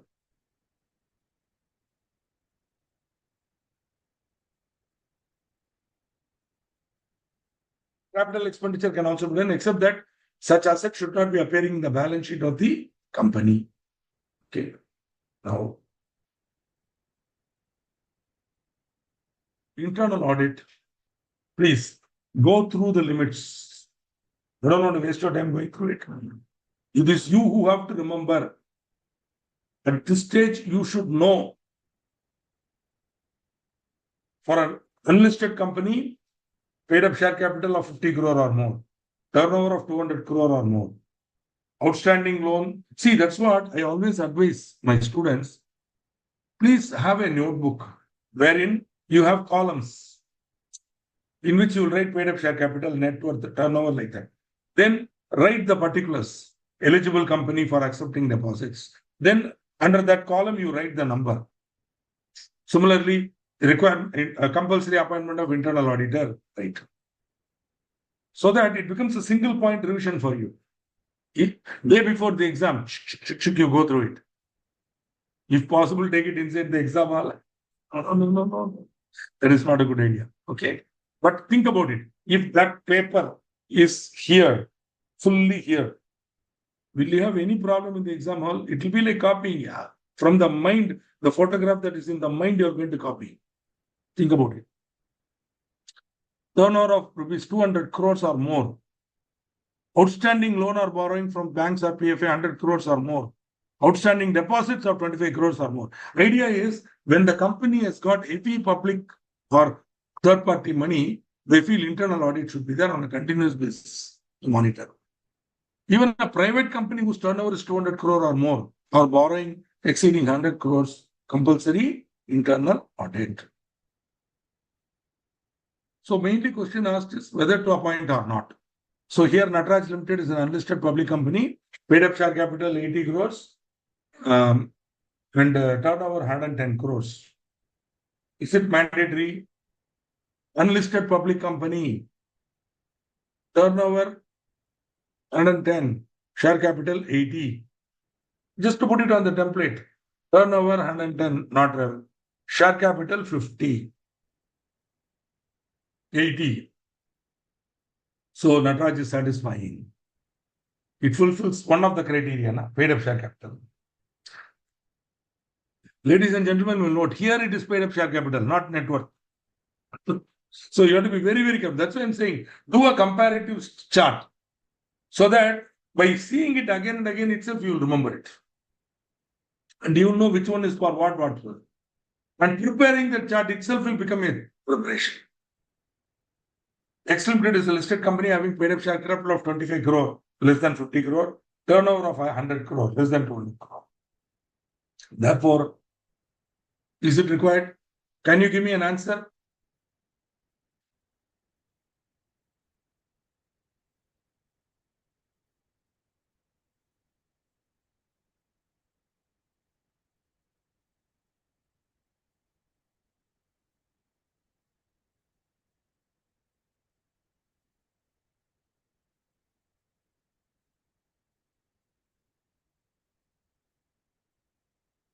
Super Almas. Wonderful. Wonderful. Wonderful. That's why I didn't give an answer. See, all this criteria is there only for our unlisted company. Listed company, 100% they should have internal audit. And X Limited is a listed company. So you're able to see this is where they are playing tricks with your mind.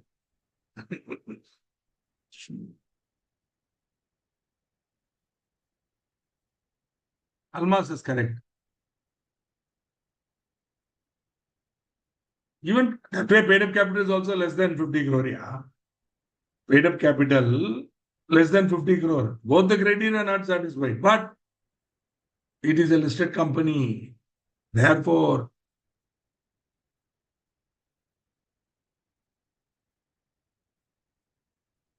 oh my God, you are answering for which question? This question, okay. For this question, can you answer? Now that we have moved,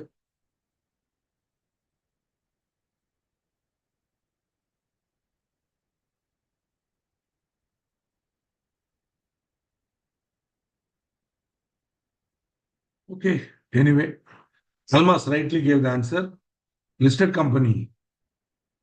Therefore, the company secretary is, as usual, wrong.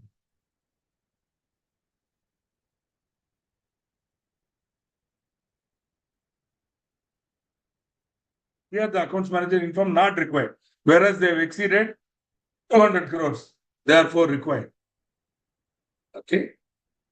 Who can be internal auditor, chartered accountant, cost down, other professional, who that is we don't. Okay. He can be an employee also, but the auditor cannot be. The statutory auditor cannot be internal auditor. Okay. So many questions are asked on this. Friends, we have completed accounts. Okay. Now we have to move on to audit in auditors. Before we do that, beautiful, beautiful, beautiful. Thank you, thank you, thank you. See, you have to be very careful. In the exam hall, be alert, alert, alert. Okay, you should be continuously carefully. Don't rush to answer. Even if you want to answer, don't write. Have a rough sheet in the last page. In pencil, you write. Have a good 2B pencil or I use 5B pencil and 8B pencils or 2B pencil or whatever pencil gives you joy in writing. Use it and write. And then look at it again. Suddenly, God may help you. Am I correct or not? You see, if you are a Muslim, before you start the prayer, you should tell Bismillah and only start. The Basmala should be told. Because without the guidance of God, what we are going to do? In His name only you are doing it. Think like that, you will succeed. The minute ego is there and you think, I am doing, it won't work. This is one of the secrets of my secrets. Never I thought I am great. Though I speak a little blunt and rude, I may seem arrogant, but when it comes to performance on the job, I surrender to the Lord and allow Him to do the work through me. And suddenly I find I can never fail because the Lord cannot fail. The Lord cannot fail. And once I permit Him to go into me and do the work, how can I fail? Think like that. Then you will understand how to succeed. Chalo, now let's have a small break till say 8:50, because 8:40 now by almost 8:50. We will salient points of auditing we will see. Okay. Sir, small break, sir.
Can we start, sir?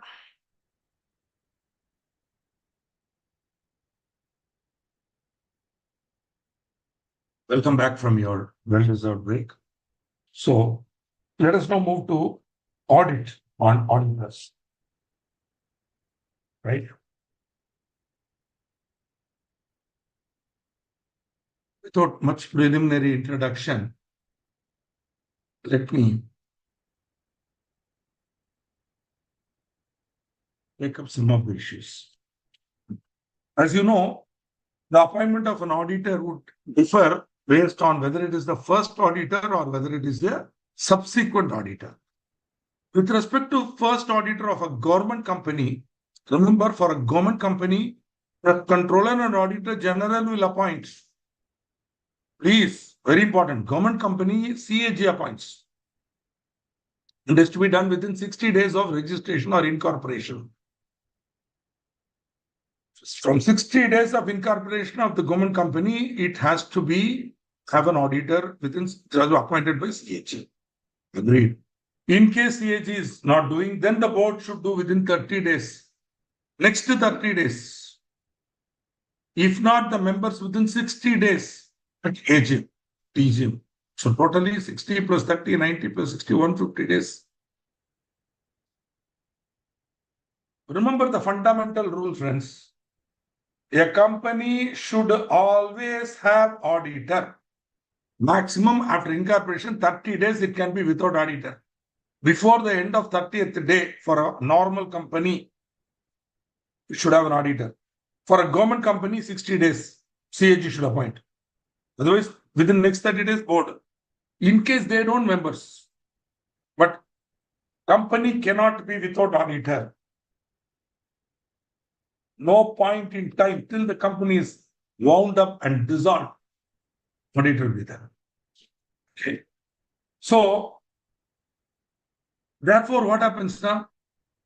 For a normal company, from date of incorporation, within 30 days, you have to appoint auditor.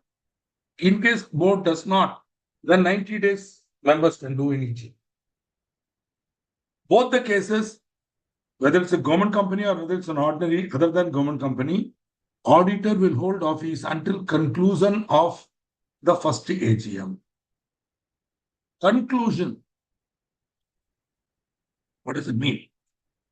It means when the AGM opens, auditor will not retire. Throughout the AGM, he has to be there as auditor. Last, he needs to give you advice, explain whatever. He is also bound to answer to the members with respect to his audit report. The auditor is answerable to the members. After all, I am reporting to the member only, not to the board of directors. I am not the employee of the board of directors. When I say I mean I, in my attest capacity as a statutory auditor of a company, as a practicing CA. When I sign, my report is meant for the members. They have every right to ask me a question. Of course, they should be competent to ask. But assuming that the competence is there, they can ask. And I am bound to reply. Okay.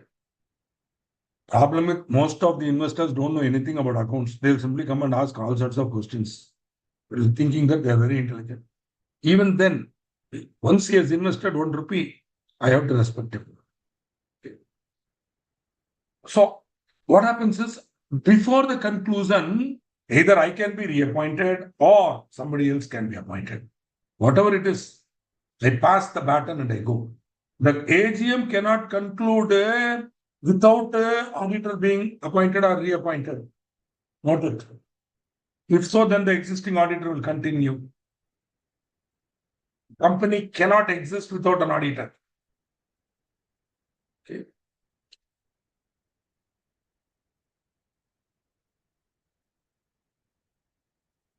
State the validity of the aforesaid situation. So Silvertongue is not a government company. They appointed John Jacob and Associates as the first auditor of the company.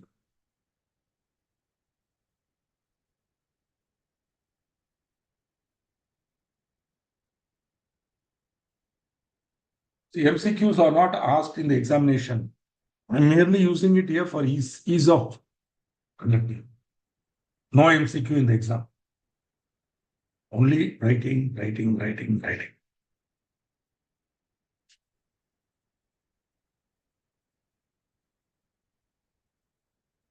Why? Why? It is invalid. Answer is correct. Why?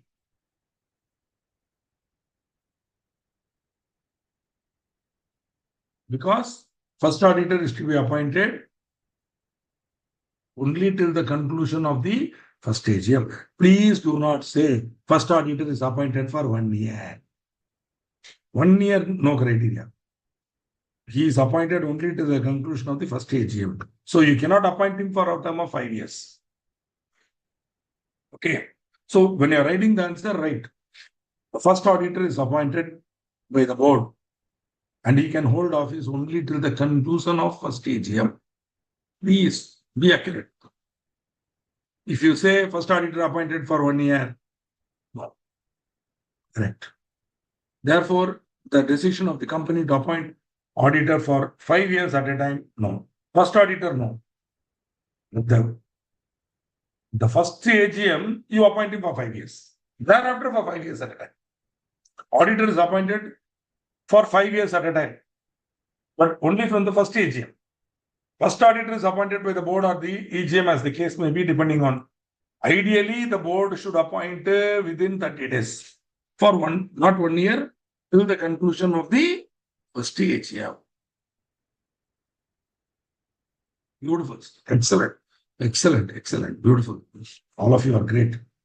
Managing Director of PQR Limited wants to appoint Sri Ganpati, a practicing chartered accountant, as first auditor.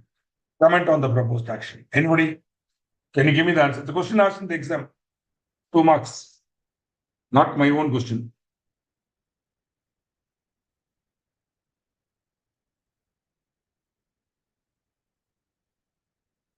MD wants to appoint his friend, obviously, Mr. Ganpati.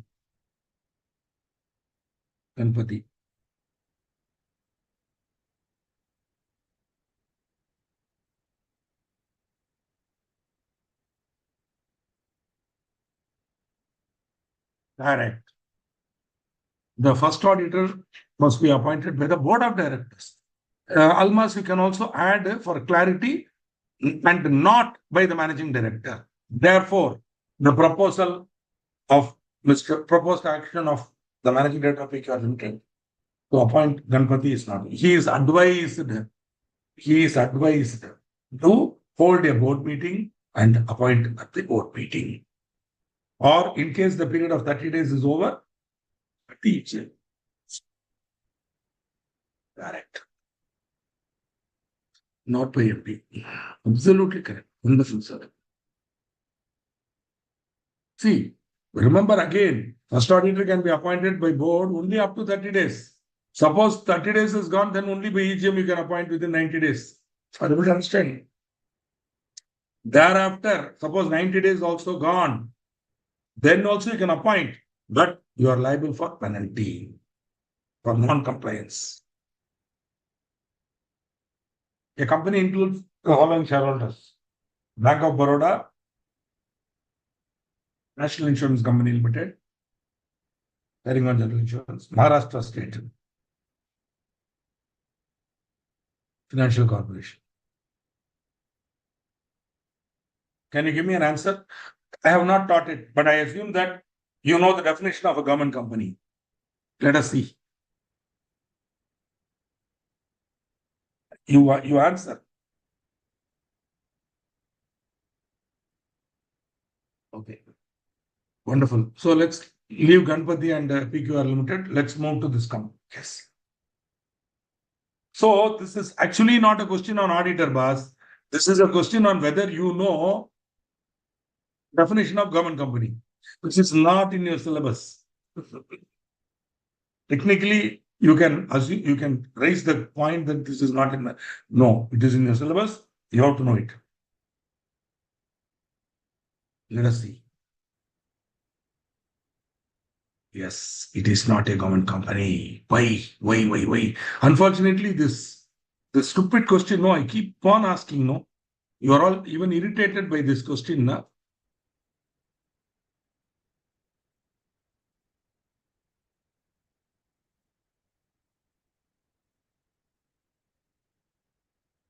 Any language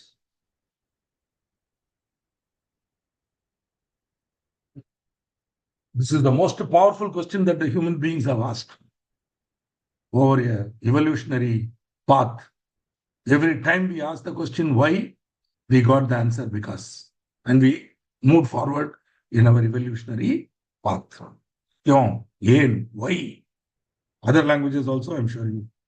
In my mother tongue, in the so-called language of this country, and English.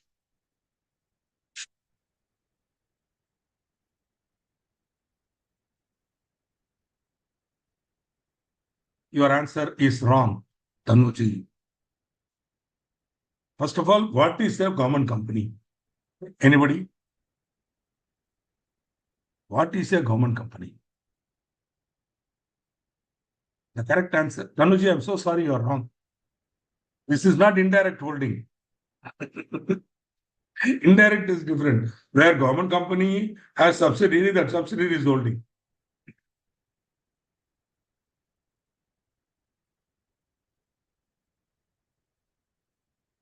Or government has invested in one company and that company is investing here. That's what is happening here.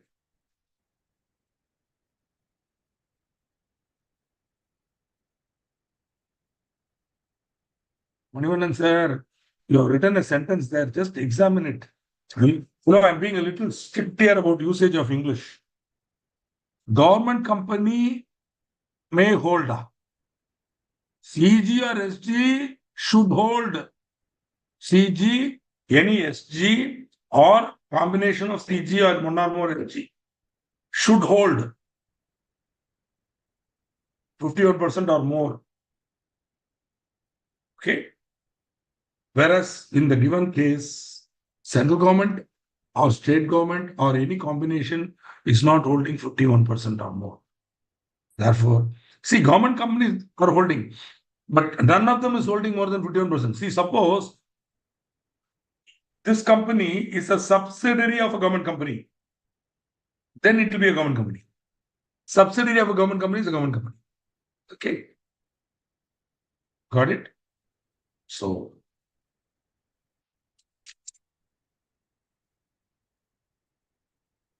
some of you might be thinking, why this man is making such a big fuss about the way I write?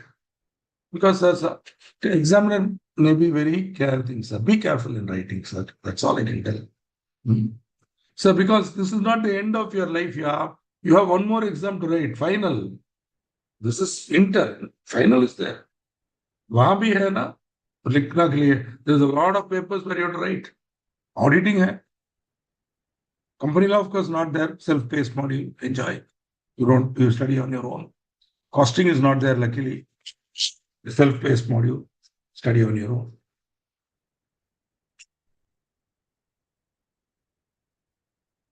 You are having philosophy, psychology.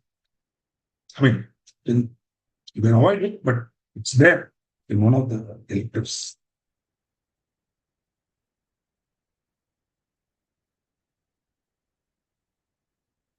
Okay.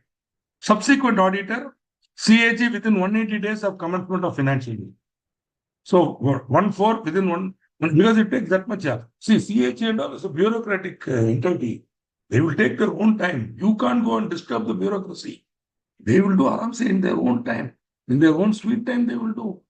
You can't go and rush a government servant. You have to be, if at all, you politely ask him, request him. If he is in the mood, he might do. Otherwise, he is government, Who are you? Okay. So it will take a lot of time. So once that person is appointed, government company 1 year at a time. Government company 1 year at a time. So CAG appointment for 1 year till the conclusion of next AGM. Again, he has to be reappointed to CAG. So it is not 5 years. Government company, no 5 years. Yaad rakh dijiye, please. Whereas other companies, at the first AGM, the members only can appoint. No more board. The first AGM, the members will appoint, and that man will hold office till the conclusion of 6th AGM. 5. So 6 means first AGM, then second AGM, third AGM, fourth AGM, fifth AGM, sixth AGM. So you will audit the accounts for the 6th year and give the 6th report. And then Depends on whether rotation is there. You may not continue or you may continue. You have to see that rotation whether applicable or not.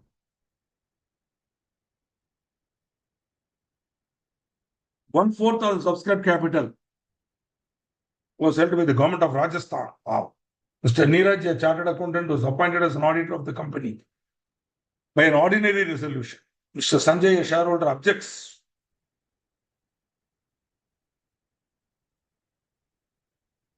Appointment of chartered accountant, auditor, ordinary or special? Ordinary. It is an ordinary business at the AGM, ordinary resolution. No need for special resolution. Are you able to understand? Ordinary resolution. Okay. Suppose the central government also holds 1/3, 33%. So already 25 hai or 33.33, 51 crossed. State government 25, 1/4, and central government 33.33.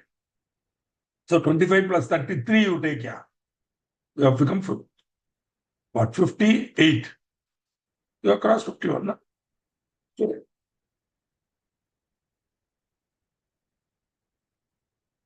So in that case, then you have to appoint only by CAG within 180 days. Otherwise, shareholders can appoint. Okay. And ordinary resolution is sufficient. No need for special. Disqualifications. Quickly we will see. Body corporate, officer or employee cannot be auditor. Partner or employee of the officer or employee cannot be. Very important. Testable. Question can come from this area. See, you cannot appoint a person as an auditor who or his relative or partner is holding any security of or interest in the company or its subsidiary or holding or associate company or a subsidiary of such holding company. See, this is the company, unka holding, subsidiary, correct? Co-subsidiary, meaning holding subsidiary of its holding company or associated company, which is holding not less than 20% of the capital of this company. In all these entities, you should not hold there. Please understand.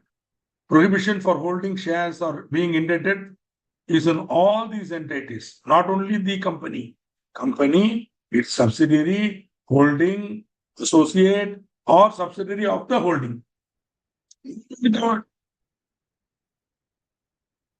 So for holding of shares alone, exemption is given. Relative may hold shares of face value not exceeding 1 lakh. Face value not exceeding 1 lakh. Your honors may please note it. It is face value, not market. Okay. For example, Reliance ka face value today, check out. So up to face value, how much? 10 rupees. That means what?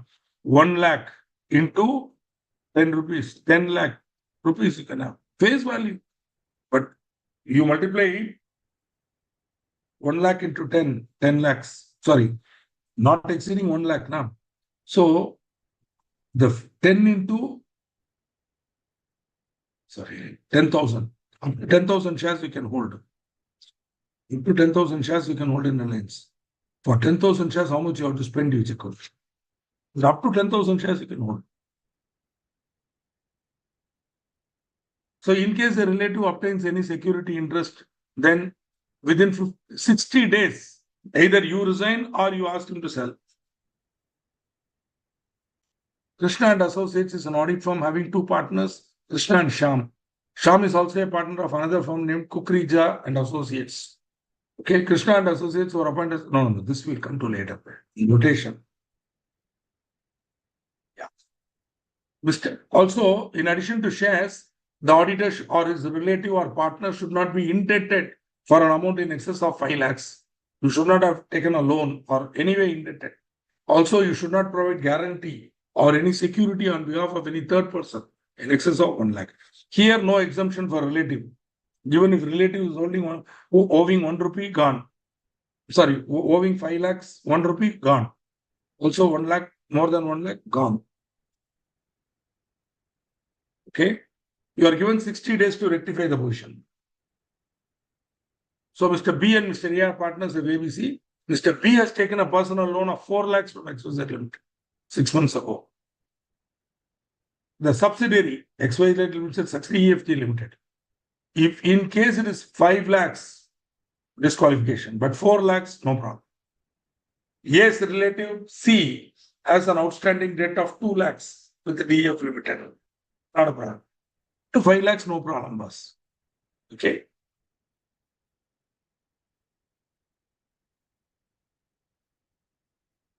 Right.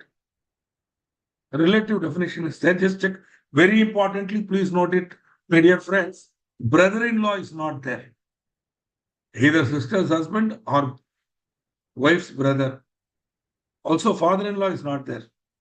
Wife's father is not a relative. Wife's mother not a relative. But daughter's husband is a relative, which means for my son-in-law, who is in Coimbatore, he is my relative, but I am not his relative. For him, I'm not a relative. But from my point of view, he's a relative, daughter's husband. Very peculiar.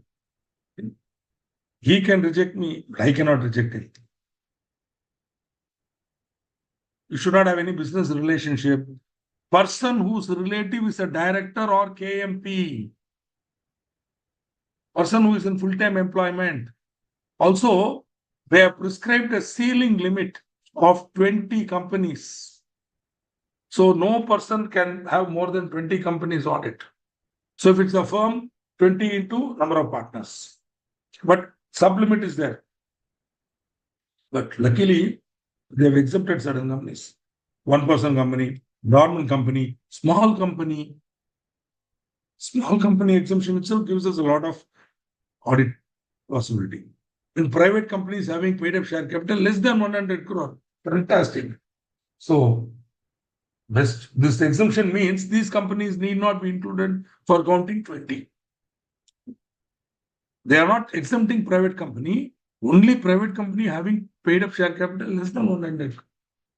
For example, in my portfolio, 2 companies, private companies exceed 100 crore. Okay. And about 15 public companies are there. And 4 or 5 listed companies. So now 20 is my limit. I have to see to it. They'll distribute it in the partners. So each partner 20, 20, 20. A person who has been convicted by a court of an offense involving fraud and a period of 10 years has not elapsed from the date of conviction. So for 10 years, he is disqualified. So directly or indirectly renders any service referred to in section 144. Please read 144 prohibited services. So if you are rendering any such prohibited service, then you cannot be auditor. You are disqualified. If in case the disqualification is incurred, then immediately you will vacate. Only for relative holding shares or whatever indebtedness, they give you that 60 days time. 60 days. Okay. That too only for security. Otherwise, the minute that disqualification is required, you will vacate office. It will be a casual vacancy, can be filled with the board. CA Vikas is appointed by as the auditor of ABC Limited on 115/4. His brother is appointed as non-executive director in the board. The minute his brother becomes a director, he will vacate office. Mr. Ram, brother of CA Sham, is a practicing CA, acquired securities. Market value 120, face value 95, so no disqualification. If it is exactly 1 lakh, also no disqualification. Only if it exceeds 1 lakh. Note it, your honors, exceeding 1 lakh. It means to 1 lakh allowed.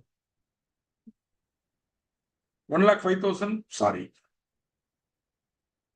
CA Anil, this is a very beautiful story of romance and love. CA Anil was appointed as auditor of DF. While conducting, he met CS Neha. During the audit, he met Neha. And he fell in love with her and each other, and they got married. As a romantic story, this sounds very interesting. But as a point of law, what happens? What are the consequences for the continuance of CA Anil? So CS Neha is refusing to quit as company secretary. She is not just an employee. See, employee is not covered. Only director and KMP. Who are all KMPs? You know, MD, full-time director, CFO, CEO, company secretary.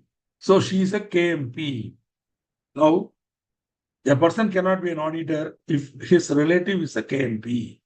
So, on and from the date of marriage, when they become related, CA Anil will be disqualified. Right?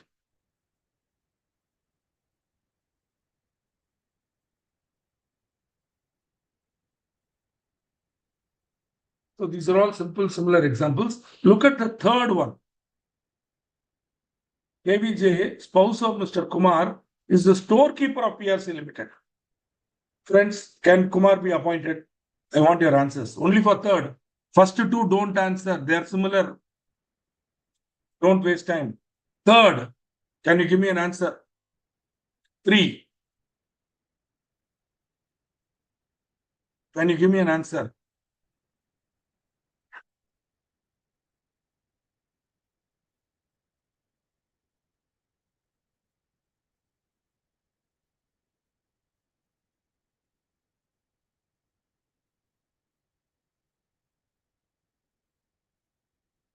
Can they appoint Kumar or not? Yes, no, okay.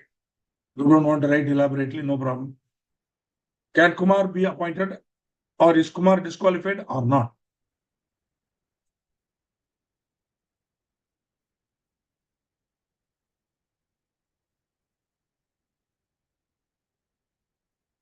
See, I can give the answer.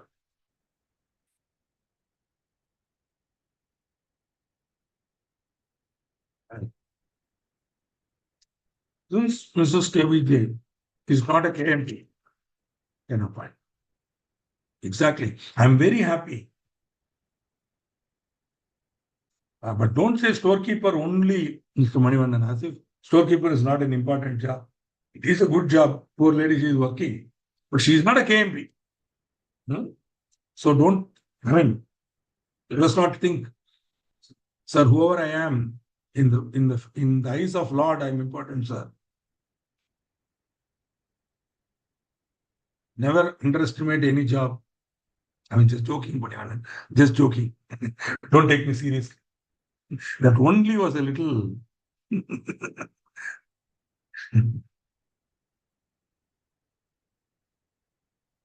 She is not a KMP.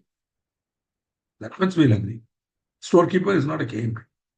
These are all prohibited service, boss. Boss, I can read each one. I can spend 10 to 20 minutes. But unless you remember, you have to understand, we have now reached that stage in our progress towards the exam where one more time I cannot explain. Already my lecture is there. My video will be there. Download it. Audit and auditors, I would have covered over 2.5. Totally 5 plus 2, 7.5 hours I have covered this topic. You can download and see. Section by section. Aram se. Please download and watch if you can. If you want to do a revision. Quickly go through that with the ideally take notes. Okay. See here, this is a question. Under the Companies Act, an auditor appointed by company is allowed to provide only those services that are approved by the board of the audit committee. However, there are certain services that an auditor is expressly prohibited to the list any 7 such restricted services. Now, even if I read it 100 times, unless you remember, there are totally 9. They want only 7. Better remember all the 9. And don't write 9. They're asking only 7, write 7. This is a state theory question. If you know, you get. If you don't know, nothing. Directly or indirectly also they have given. How direct, how indirect. Indirect method. See, my son goes. One person is calling me for the marriage. I'm telling, I cannot come, they'll send my son. Which means what? As good as I'm doing indirectly. This is what relatives. Got it? or other person connected or associated. God only knows who is connected or associated. Not defined. Not defined. Entity in which such individual has significant influence or control. There I can understand. Significant influence 20%. Entity whose name or trademark or brand is used by such individual. See, there are networked firms which use a common trademark. So they will all come together. So directly, they will become indirectly. Suppose there are 5 firms which are networked. They all have a common name, brand name, network common. Then they are all working under a single brand. Similarly, individuals working together as a network under a common trademark. Network is possible. Idea is, you may be in one city, I may be in another city. You may want to have a network. We can have. So I may get an audit there. You can go and do. You may get an inquiry here. I'll go and convert it. Why not? For ease of doing practice. Same way for firm. But firm, note it, your honors, partners of firm is there, relative of partner is not there. Note it, your honors, that loophole is there. Partners of firm, relative, not there. This loophole is effectively used in case of firms. The relatives are not covered. For example, I'll ask it as a problem itself. Yeah. Okay. One of the services that you cannot give is cost, internal audit. Right. Now, the firm is auditing the wife of one of the partners. She is a cost accountant. Can she be appointed as internal auditor? Firm is auditing XYZ and Co. auditor. Mrs. X is a cost accountant. She can be appointed as internal auditor or not. No. Why? Why? Simply you can't say no. Madam, where is that coming? You tell me. Mr. X is XYZ and Co. Partner cannot do. Agreed. But where does it say relative of partner?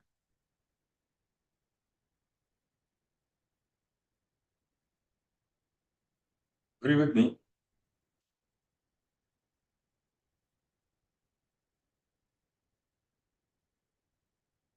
Hello, madam. And that's what I'm asking. Where is it here? Here it is there. Individual ka hai. In case auditor, this is not individual. This is a firm. Where X is a partner. Where is relative? On the right hand side. Dekhiye, please. You see it and tell madam. Without seeing, don't tell madam. After seeing, you tell madam. Where is relative here? In this. Here. In fact, I gave it as an opinion for a fellow chartered account. They were having a doubt whether the wife can do cost audit. I mean, internal audit. Can. Hello, madam. You are silent. You are not. See, once. See, I love people, yeah. If they are right, they will keep arguing. When they are wrong, they'll keep quiet. Or at least you should acknowledge. It's not given. Madam, if you shouldn't be angry with me, you should be angry with MCA. In fact, I should not have advertised this. It's a quiet loophole. If they keep playing games, I will tell what you're telling. Where is relative?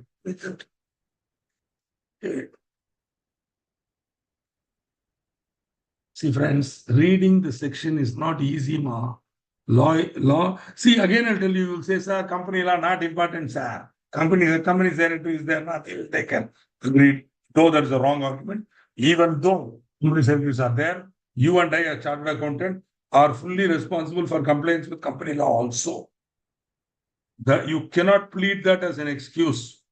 You ignorance, especially from a chartered accountant, shame. I didn't study company law because it was in self-paced module. I didn't study it that well. Like that, you cannot tell. You should be an expert there also.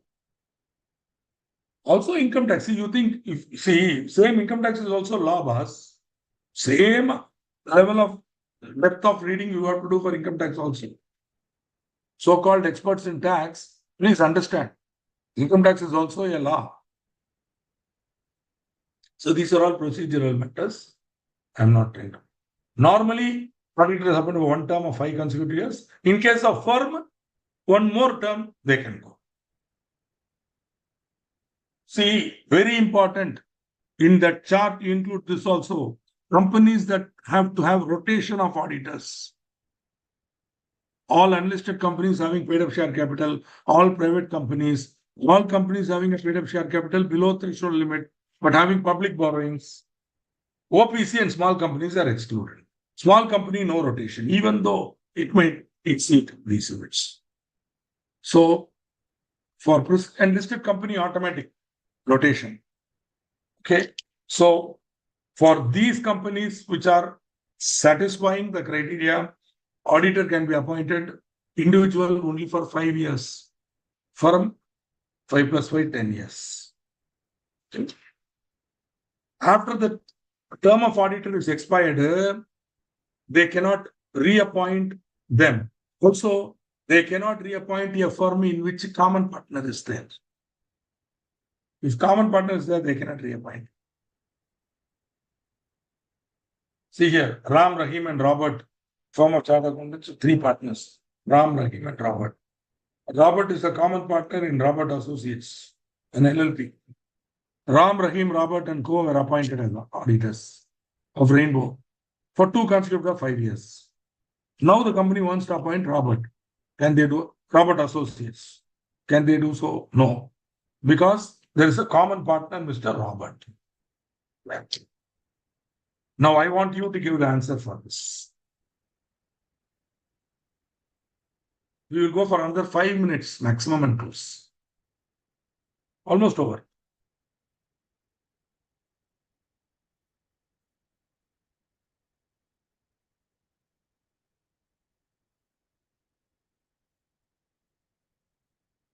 I will not explain transitional period because that period is over now. No need to explain. There's nothing great. If at all I will explain, I will make you understand. See, the auditor's rotational topic, it was notified in 2017. I'm sorry, 2014. So 2014, when it was notified, there was a big hue and cry. Because so many companies, people have been auditor for 20 years, 15 years, 60 years. No.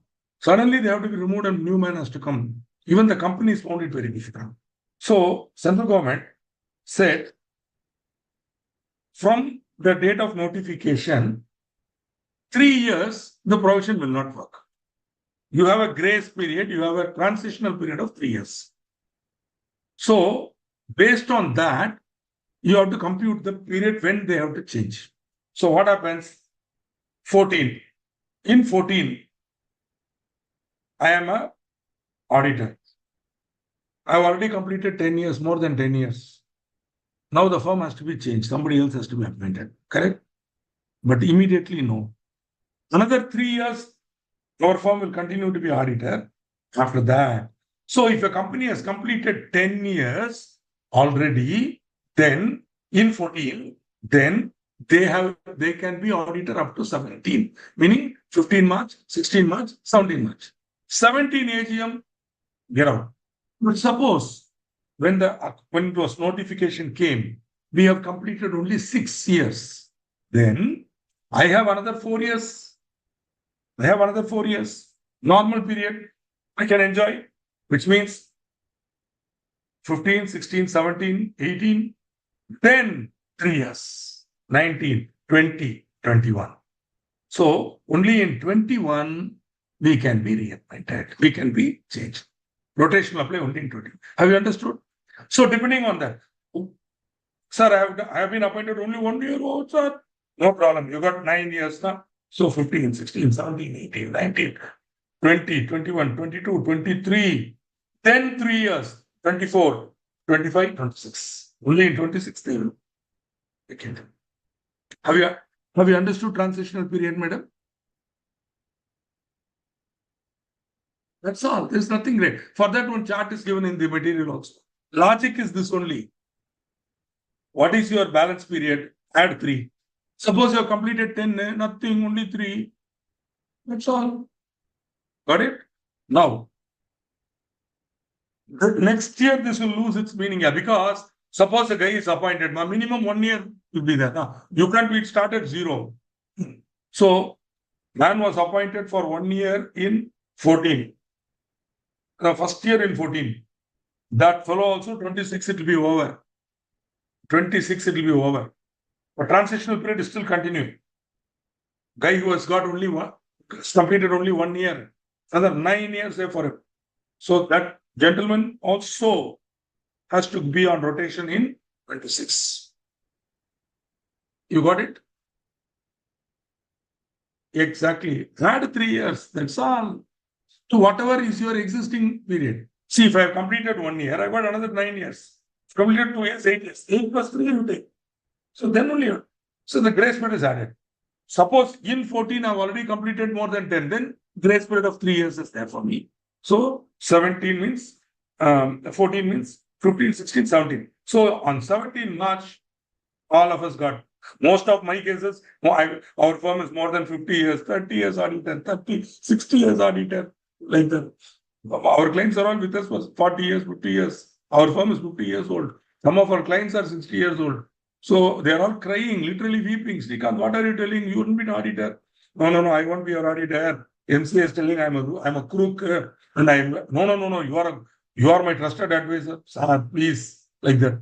Then they themselves will say, you please appoint somebody. 5 years I will hold. You have to be with me. You be internal auditor, be advisor, something. Charge me the same fees. Whatever that new wala also, I'll pay him some nonsense fees. But you see to it that you are there. This is the level of trust that the corporate community has on our profession. We have to live up to it. Okay. So never underestimate the trust that the corporate and business community has on practicing members of our institute. We are highly respected. We are equal to doctors and advocates. I mean, the 3 of us are up there. The trusted professionals list: doctor, auditor, advocate. Whatever they say will be followed blindly. They will be believed. Blindly they will follow. Okay. So fantastic. I hope I have given you some inputs. Given the constraint of time, etc., I have done it. And let us look forward to you doing well.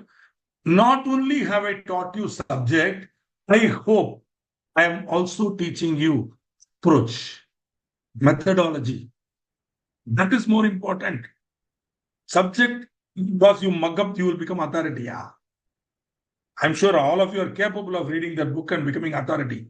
But nuances, careful, how to write, how to present, how to remember. That is what you have to develop. Okay? I wish you all the very best and look forward to your success, hearing news of your success. I'm sure all of you or most of you I will meet in some part of the other of this country, when I would love to hear news that you have completed inter, finished articles and finished final, member of our institute. Wishing you all the best. Of course, we have one more class. Sorry, I'm treating this as if it's the last class. We have one more class on 25th. Inshallah, when we will do final. I'm sorry, we will do FEMA. Right. Bye. Sir, class over, sir. Yeah, over, sir. 9:30 है ना? 9:30 है ना?